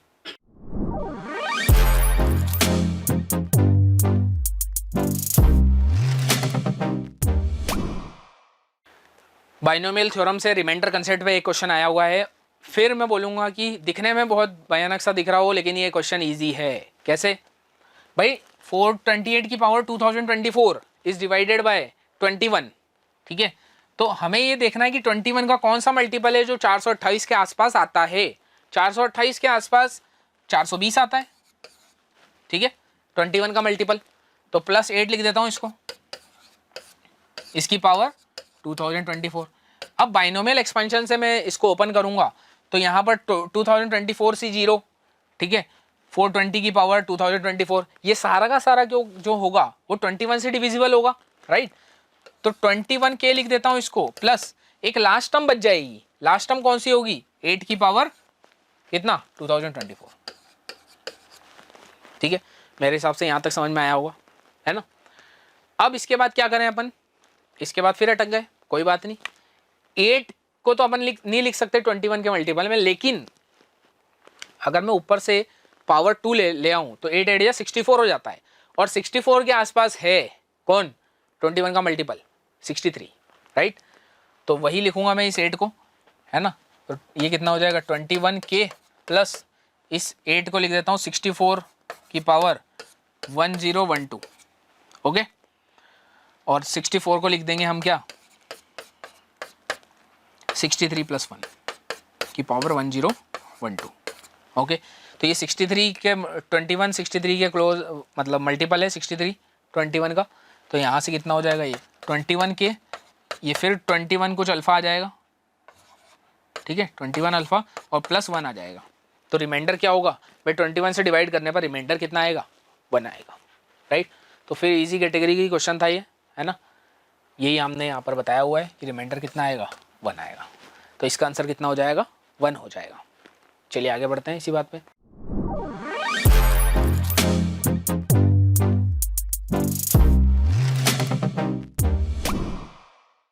सम of the squares of the modulus of the elements in set this, ठीक है, कॉम्प्लेक्स नंबर का क्वेश्चन है, राइट। और ये मॉडरेट टू इजी कैटेगरी का ही क्वेश्चन है।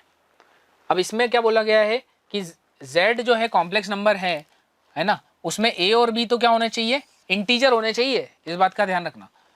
और ये दो हमें कर्व्स की इक्वेशन दी गई है ना।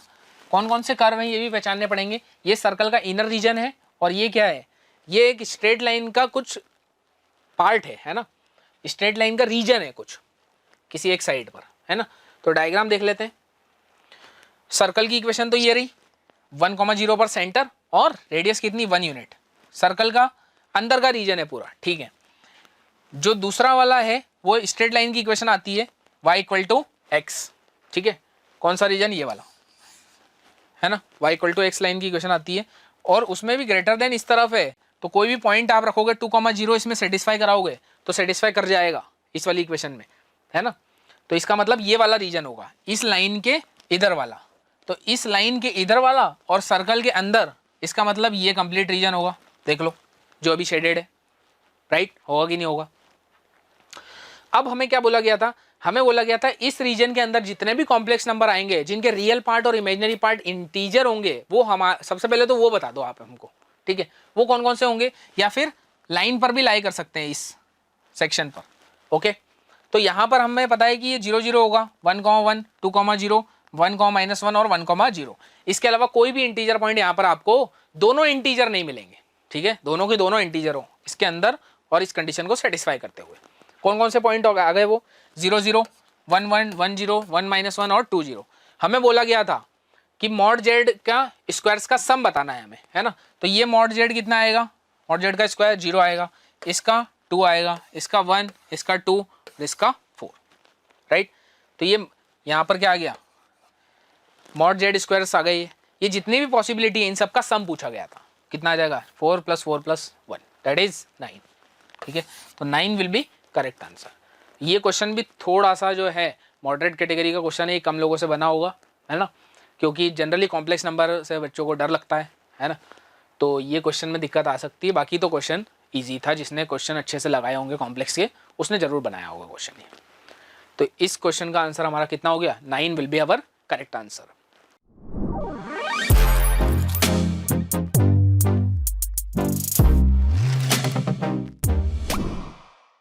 चलिए इस क्वेश्चन को देखते हैं अब। ये क्वेश्चन प्रोबेबिलिटी से क्वेश्चन था, ठीक है, और क्वेश्चन जो है वो थोड़ा सा अच्छा है ना। क्वेश्चन में क्या बोला गया है कि एक टेट्राहेड्रल डाई है ना, नॉर्मल डाई नहीं है, टेट्राहेड्रल डाई है, ठीक है। टेट्राहेड्रल डाई के लिए क्या करते हैं भैया, अपन थोड़ा सा 3D में देखने की कोशिश करें कि उसको फेंकेंगे तो जो भी एक फेस होगा उसको वो मेजर कर रहे हैं कि ए आएगा, फिर दूसरी बार रोल किया टेट्राहेड्रल डाई को। टेट्राहेड्रल डाई मतलब उसके कितने फेस होंगे, 4 फेस होंगे और हर फेस क्या होगा, एक ट्राइंगल होगा, ओके। तो जो भी फेंक रहे हैं तो किसी एक फेस को वो मेजर कर रहे हैं, वो ए आ रहा है, फिर बी आ रहा है, फिर सी आउटकम आ रहा है उस पर 3 बार हमने क्या किया, रोल किया है, ठीक है। अब क्या बोला है, फेयर टेट्राहेड्रल डाई है, इंडिपेंडेंट रोल्स है ना, 4 फेसेस 1 2 3 4 है। 4 जो फेसेस हैं उस टेट्राहेड्रल डाई के वो क्या है, 1 2 3 और 4, 4 है, ठीक है। अब बोला गया है प्रोबेबिलिटी निकालो such that ax² + bx + c = 0 has real roots, ठीक है। क्वाड्रेटिक और प्रोबेबिलिटी को मिक्स किया गया क्वेश्चन में, क्वेश्चन बढ़िया है, कोई दिक्कत नहीं है इसमें। जीसीडी हमें m,n1 बोला गया, जीसीडी मतलब ग्रेटेस्ट कॉमन डिवाइजर, ठीक है, एचसीएफ जो आप बोलते हो, एचसीएफ नाम से जानते हो, हाईएस्ट कॉमन फैक्टर। तो mn का HCF 1 है, मतलब कोप्राइम है दोनों m और n, है ना, m और n कोप्राइम रखना है अपने को, ठीक है। तो प्रोबेबिलिटी ये दी गई है, ठीक है। तो चलिए सैंपल स्पेस तो सबसे पहले निकाल लेते हैं अपन। सैंपल स्पेस क्या होगी भाई, पहली बार हमने डाई को फेंका तो 4 पॉसिबिलिटी है आने की, 1 आ जाए, 2 आ जाए, 3 आ जाए या 4 आ जाए। दूसरे आउटकम पे भी फिर 4 पॉसिबिलिटी, तीसरे आउटकम पे भी 4 पॉसिबिलिटी, 4 की पावर 3 दैट इज 64, राइट। अब जो प्रोबेबिलिटी हमें निकालनी है फेवरेबल इवेंट्स के लिए, उसके लिए हमें क्या करना होगा भाई, क्वाड्रेटिक का d > 0 करना होगा, राइट। तो यहाँ से b² - 4ac शुड बी > 0, ये करना होगा। अब यहाँ पर हमें केस बनाने होंगे, रख के देखना होगा, ठीक है।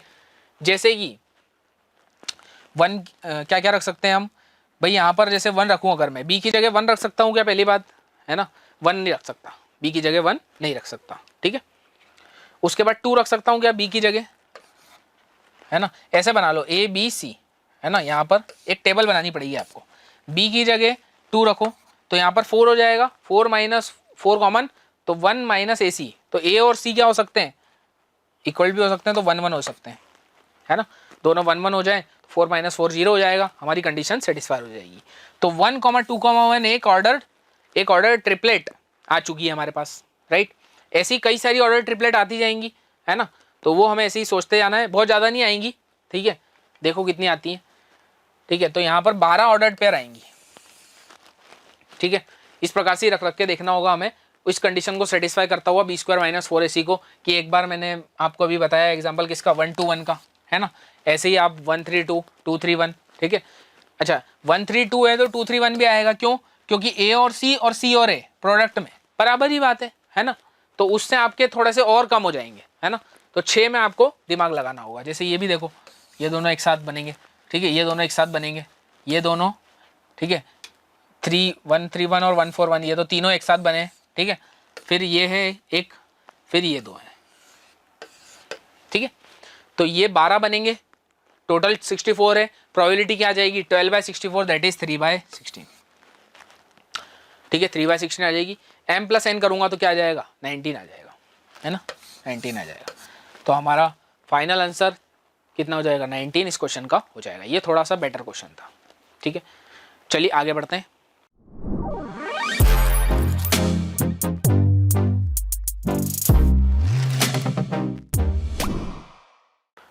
Set of all positive values of lambda for which local minimum of the function, ठीक है। फंक्शन में मैक्सिमम मिनिमम का कंसेप्ट यूज करके फिर हमें कुछ वेवी कर्व का क्वेश्चन भी सॉल्व करवा रहा है ना।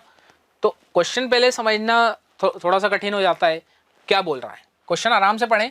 Set of all possible positive values of lambda, हमें क्या बतानी है, जो भी सेट है पॉजिटिव वैल्यूज ऑफ लैम्डा का वो अल्फा कॉमा बीटा आएगा, ठीक है। Open interval alpha comma beta, ठीक है।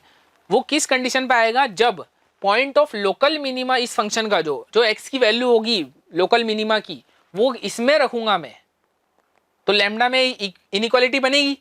वो इनइक्वालिटी को सॉल्व करूंगा तो अल्फा कॉमा बीटा ऐसा कुछ आएगा, 2 से 3 5 से 3 कुछ भी आ सकता है 2 से 3 5 से 8 कुछ, ठीक है। तो क्वेश्चन पहले समझना जरूरी है कि क्या करना है हमें क्वेश्चन में, है ना। अब लोकल मिनिमम कैसे निकालोगे इस फंक्शन का, तो इस फंक्शन को डिफरेंशिएट करोगे, सिंपल सी बात है लोकल मिनिमम के लिए, क्योंकि क्यूबिक में फंक्शन दिया हुआ है ना, तो डिफरेंशिएट कर लेते हैं। और ये बात ध्यान रखना, set of all positive values of lambda की बात करनी है हमें, ठीक है। चलिए कैलकुलेशन देखते हैं इसकी।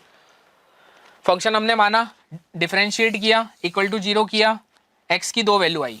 अब हमें पता करना है कौन सा लोकल मिनिमा होगा, कौन सा लोकल मैक्सिमा होगा। सिंपली डबल डैश निकाल लेता हूं मैं। डबल डिफरेंशिएट क्यों निकाला, ये वैल्यू यहां पर रखूंगा और अगर पॉजिटिव आ गया तो इसका मतलब वो क्या है, वो पॉइंट ऑफ लोकल मिनिमा है, ये कंसेप्ट है, ओके। तो मैंने देखा कि -λ/√3 रखने पर, कहां पर -λ/√3 रखने पर f' में क्या आ रहा है, नेगेटिव आ रहा है, ठीक है। -f' नेगेटिव आ रहा है, ओके। f' नेगेटिव आ रहा है x = -λ/√3 पे, तो ये क्या हो जाएगा पॉइंट ऑफ लोकल मिनिमा, क्योंकि लैम्डा तो पॉजिटिव है भाई, लैम्डा पॉजिटिव है तो ये नेगेटिव आ रहा है ना, रखने पर देख लो, ठीक है।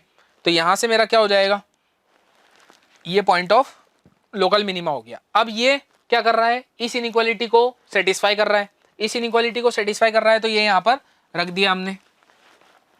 ये रखने पर इनइक्वालिटी सॉल्व करी हमने, तो ऊपर वाली इनइक्वालिटी पर ध्यान से नजर रखो। ऊपर वाली इनइक्वालिटी का d नेगेटिव है और a पॉजिटिव है, तो इसका मतलब ये जो क्वाड्रेटिक है λ² - √3 λ + 6, ये क्वाड्रेटिक तो ऑलवेज पॉजिटिव है, इसको तो उड़ा सकते हैं अपन 0 में। सिंपल नीचे वाली क्वाड्रेटिक बनी, उसके फैक्टर बना लिए, तो हमारे पास लैम्डा बिलोंग्स टू आ गया 2√3 से 3√3। तो अल्फा कितना आ गया 2√3, बीटा आ गया 3√3, दोनों का स्क्वायर्स का सम निकाला, कितना आ गया 39, ठीक है। तो इस क्वेश्चन का आंसर कितना हो जाएगा 39 will be our correct answer, ठीक है। ये क्वेश्चन थोड़ा सा बेटर क्वेश्चन था, है ना, इसमें दिक्कत आई होगी बच्चों को।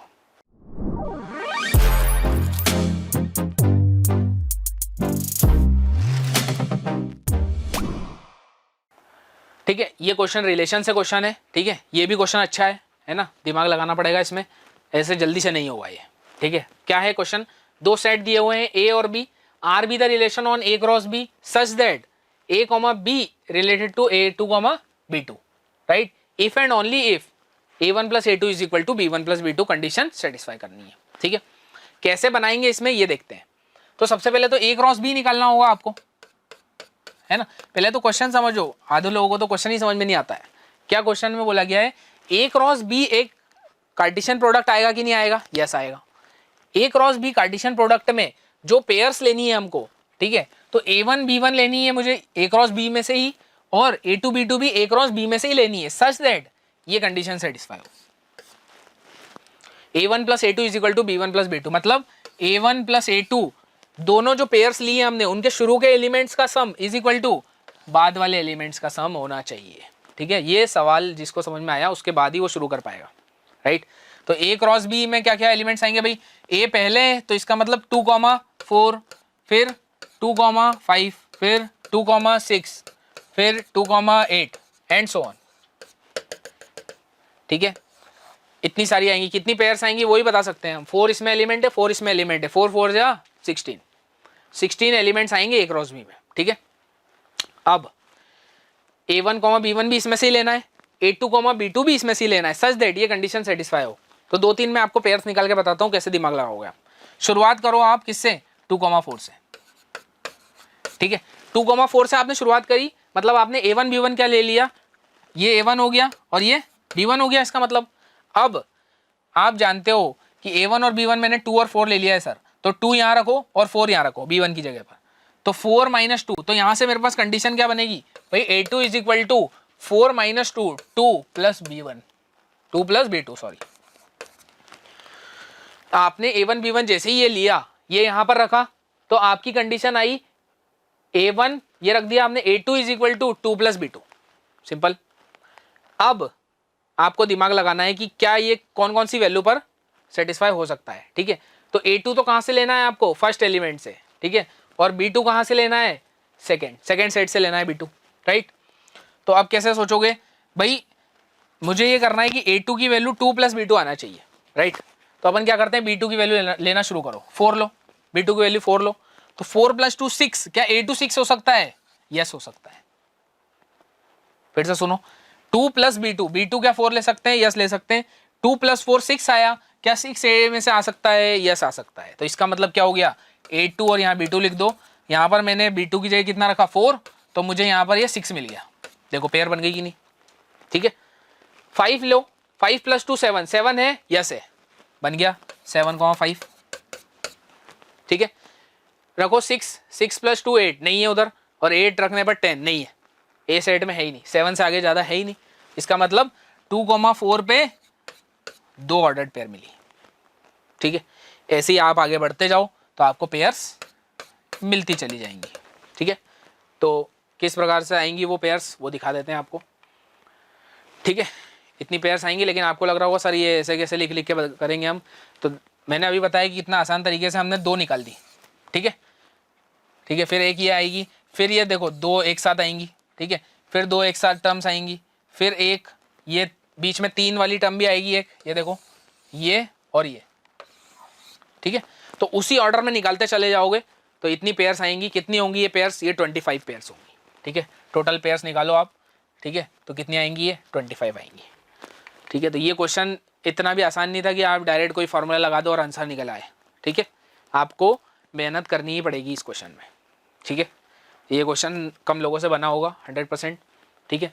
जिन लोगों ने क्वेश्चन ऐसे किए हुए हैं उन लोगों से जरूर बना होगा, ठीक है। तो फाइनल आंसर कितना हो जाएगा हमारा, 25 will be our correct answer for this question, ठीक है।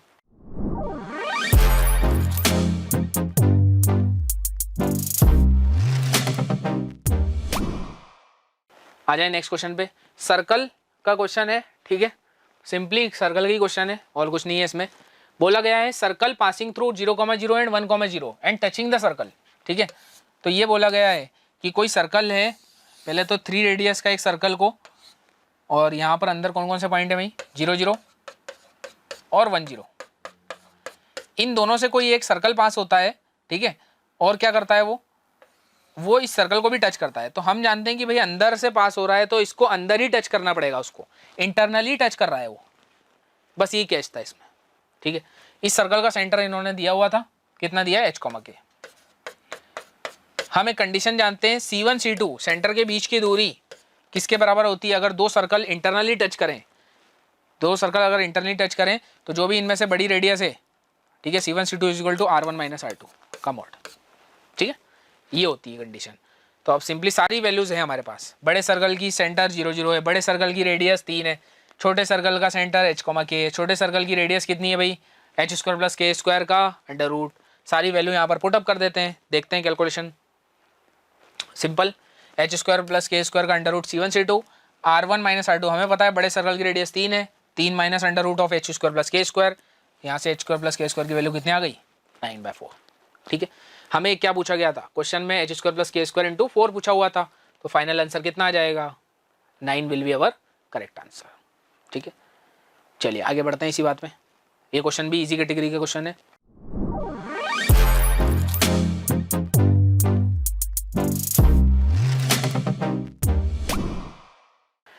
ये क्वेश्चन था लिमिट्स का यूज करते हुए कंटिन्यूटी में हम जो कांस्टेंट्स की वैल्यू निकालते हैं, राइट। तो हमें क्या करना है भाई, सिंपली बोला हुआ है x इक्वल टू π/2 पर फंक्शन कंटिन्यूअस है, इसका मतलब π/2 पे लेफ्ट हैंड लिमिट यहाँ से आएगी, π/2 पे राइट हैंड लिमिट यहाँ से आएगी, और π/2 पर वैल्यू ऑफ द लिमिट क्या है, a-8। ये तीनों जो होंगे इक्वल होंगे और फाइनाइट होंगे, तो फंक्शन π/2 पे कंटिन्यूअस होगा। फंक्शन बोला गया है π/2 पे कंटिन्यूअस है, इसका मतलब left hand limit is equal to right hand limit is equal to value of the function कर देना है हमें। ठीक है, चलिए कैलकुलेशन वाला पार्ट देखते हैं जरा। 8/7 देखो लेफ्ट हैंड लिमिट निकाल रहे हैं यहाँ पर, लेफ्ट हैंड लिमिट मतलब π/2 माइनस h रख दिया मैंने x को, जैसे ही π/2 माइनस h रखा तो यहाँ पर ये चेंजेस आए। ठीक है, 8/7 की power 10 minus 8h upon cot h, 8/7 की पावर 0 हो गया सिंपली, राइट। वो कितना आ गया, 1 आ गया। वैल्यू ऑफ द फंक्शन के बराबर होना चाहिए लेफ्ट हैंड लिमिट और राइट हैंड लिमिट, तो 8 a माइनस 8 इक्वल टू 1, तो a की वैल्यू कितनी आ गई, 9 आ गई, राइट। वैसे ही राइट हैंड लिमिट निकाली मैंने, तो वो इस फंक्शन से आएगी 1 plus mod cot h upon b/a tan x, x की वैल्यू π/2 प्लस h, राइट। तो ये π/2 प्लस h रखी तो यहाँ पर माइनस आएगा, minus b/9 cot h 1 minus tan h की पावर। ठीक है, सिंपली राइट हैंड लिमिट निकाली है मैंने, तो यहाँ से कितना आ गया मेरा, इसको सिंप्लीफाई कर देता हूँ, 1 माइनस tan h और ऊपर कॉट h को 1/tan h लिख दिया, राइट। तो यहाँ से कितना बन गया, tan h से tan h यहाँ पर कैंसल आउट है ना, तो यहाँ से कितना बन जाएगा भाई, 1/2 इन्फिनिटी का फॉर्मेट था वो, तो ये बना हमारा e की पावर b/9 इक्वल टू 1, तो b यहाँ से कितना आ गया, 0 आ गया, b 0 और a इक्वल टू 9, तो a square plus b square question में पूछा गया था, वो कितना आ जाएगा, 81 आ जाएगा।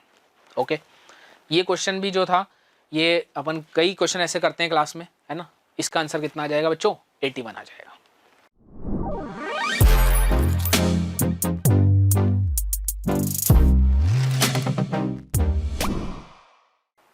चलें इस क्वेश्चन पे आए। ये क्वेश्चन भी थोड़ा सा आउट ऑफ सिलेबस में कहूँगा, क्योंकि लिमिट एज अ सम जो था वो जेईई मेंस ने हटाया था, लेकिन फिर भी क्वेश्चन आया हुआ है। ठीक है, तो कुछ कर नहीं सकते। ठीक है, करते हैं क्वेश्चन को। क्वेश्चन में देखो ध्यान से, तो कुछ टर्म्स को एक साथ अपने को कलेक्ट करना होगा, ये वाली टर्म्स, मतलब ये दो टर्म्स का जो कलेक्शन है, इसमें फर्स्ट टर्म जो है उन सबको एक साथ रखो, जो सेकंड टर्म्स है सभी टर्म्स में उनको एक साथ रखो। ओके, फिर सॉल्व करना है अपने को। ठीक है, तो मैंने क्या किया, ये टर्म को एक साथ लिख लेता हूँ, है ना, और दूसरी टर्म्स को एक साथ लिख लेते हैं। उसके बाद इस सब की वैल्यू आएगी π/k, तो k की वैल्यू बतानी है अपने को, और यहाँ पर एक लाइन लिखी हुई है, using only principal values of inverse trigonometric function, only principal values use करनी है, तब k स्क्वायर की वैल्यू बतानी है। देखो वही किया हमने, फर्स्ट टर्म्स एक साथ लिख ली, माइनस सेकंड टर्म्स को कलेक्शन एक साथ कर लिया, सिंपल। अब हमने क्या किया, देखो इसको जनरल टर्म में लिखूं तो n तो ऊपर है, n बाहर आया।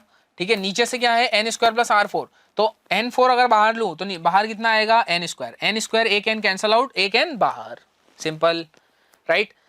सेकेंड वाले में 2 सब में से बाहर, है ना, और यहाँ पर n भी बाहर, अपॉन में यहाँ से n स्क्वायर और यहाँ से n स्क्वायर। ठीक है, तो एक n स्क्वायर और यहाँ से कितना आएगा, n आएगा। ओके, यहाँ से n स्क्वायर, यहाँ से n स्क्वायर, एक n कैंसल आउट, तो n बच गया, n क्यूब नीचे हो गया, एक n स्क्वायर ऊपर दे दिया, r/n का होल स्क्वायर, 1 प्लस r/n का whole square, summation square root 1 plus r/n की पावर 4, सिंपल। देखो अब तुम्हें लग रहा होगा कि सर बन गया, है ना, लिमिट एज अ सम का फॉर्मेट बन गया। कैसे, r/n को अपन किससे रिप्लेस करते हैं भाई, r/n को x से रिप्लेस करते हैं, है ना। समीशन को किससे रिप्लेस करते हैं, जल्दी बोलो, इंटीग्रेशन से रिप्लेस करते हैं कि नहीं करते हैं, है ना। लिमिट्स कैसे निकालते हैं भाई, लिमिट्स ऐसा निकालते हैं, यहाँ से आर की वैल्यू यहाँ पर क्या है, आर की वैल्यू 1 है तो 1 यहाँ रखोगे 1/n, और लिमिट n टेंडिंग टू क्या होगी, इन्फिनिटी, इन्फिनिट सम है, तो ये कितना हो जाता है, 0 हो जाता है। इसीलिए देखो लोअर लिमिट दोनों की क्या है, 0 है। ऊपर n है, n यहाँ रखोगे तो n/n 1, देखो यहाँ पर 1 आया, यहाँ भी 1 आया, n/n 1, ठीक है। इंटीग्रेशन बन गया। अब इनको कंबाइन कर दो, दोनों की लिमिट सेम है, कंबाइन कर दो। कंबाइन करने पर देखो क्या बनता है, ये इंटीग्रेशन बनता है ना। इसको यहाँ पर बना देते हैं, इंटीग्रेशन बना, है ना, ये सॉल्व किया। अभी इसमें सब्स्टिट्यूशन और करना पड़ेगा, थोड़ा सा लेंथी था ये क्वेश्चन, है ना।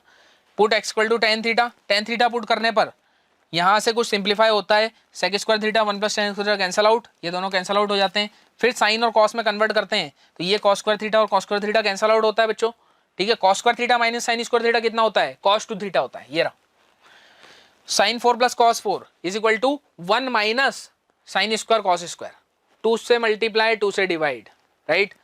1 minus 2 sine square cos square, 2 से मल्टीप्लाई 2 से divide, 1 minus sine square 2 theta by 2, ये सिंपल हो जाता है, राइट। अब क्या करना है, साइन 2 थीटा को क्या रखना है बच्चों, टी रखना है, ठीक है। साइन 2 थीटा को जैसे ही टी रखोगे यहाँ से हमारे पास कितना आ जाएगा, ये इंटीग्रेशन कन्वर्ट हो जाएगा इसमें, राइट। और यहाँ से कितना बन जाएगा भाई, सिंपल इंटीग्रेशन करेंगे, √a² - x² कितना होता है, साइन इनवर्स x बाय, ठीक है। तो देखो कितने फॉर्मूले इसमें लगे अपने, है ना। सबसे पहले तो लिमिट एज सम में कन्वर्ट किया, उसके बाद इंटीग्रेशन अपने आप में एक लेंदी था, ठीक है। x की जगह tan थीटा पुट किया, फिर यहाँ पर थोड़ा आगे आए, फिर एक और सब्स्टिट्यूशन किया, तब जाके हमारा आंसर आया, राइट। कितना आया, π/4√2, π/4√2 इक्वल टू π/k करूंगा तो k की वैल्यू कितनी आ गई, 4√2, उसका स्क्वायर कितना आएगा बच्चों, 32, ठीक है। ये क्वेश्चन लेंदी था नो डाउट, है ना, लेकिन एनटीए की आदत रही है भाई कैलकुलेशन करवाने की, ठीक है। तो कैलकुलेशन थी इसमें, आंसर कितना आएगा, 32, ओके। चलिए आगे बढ़ते हैं इसी बात पे।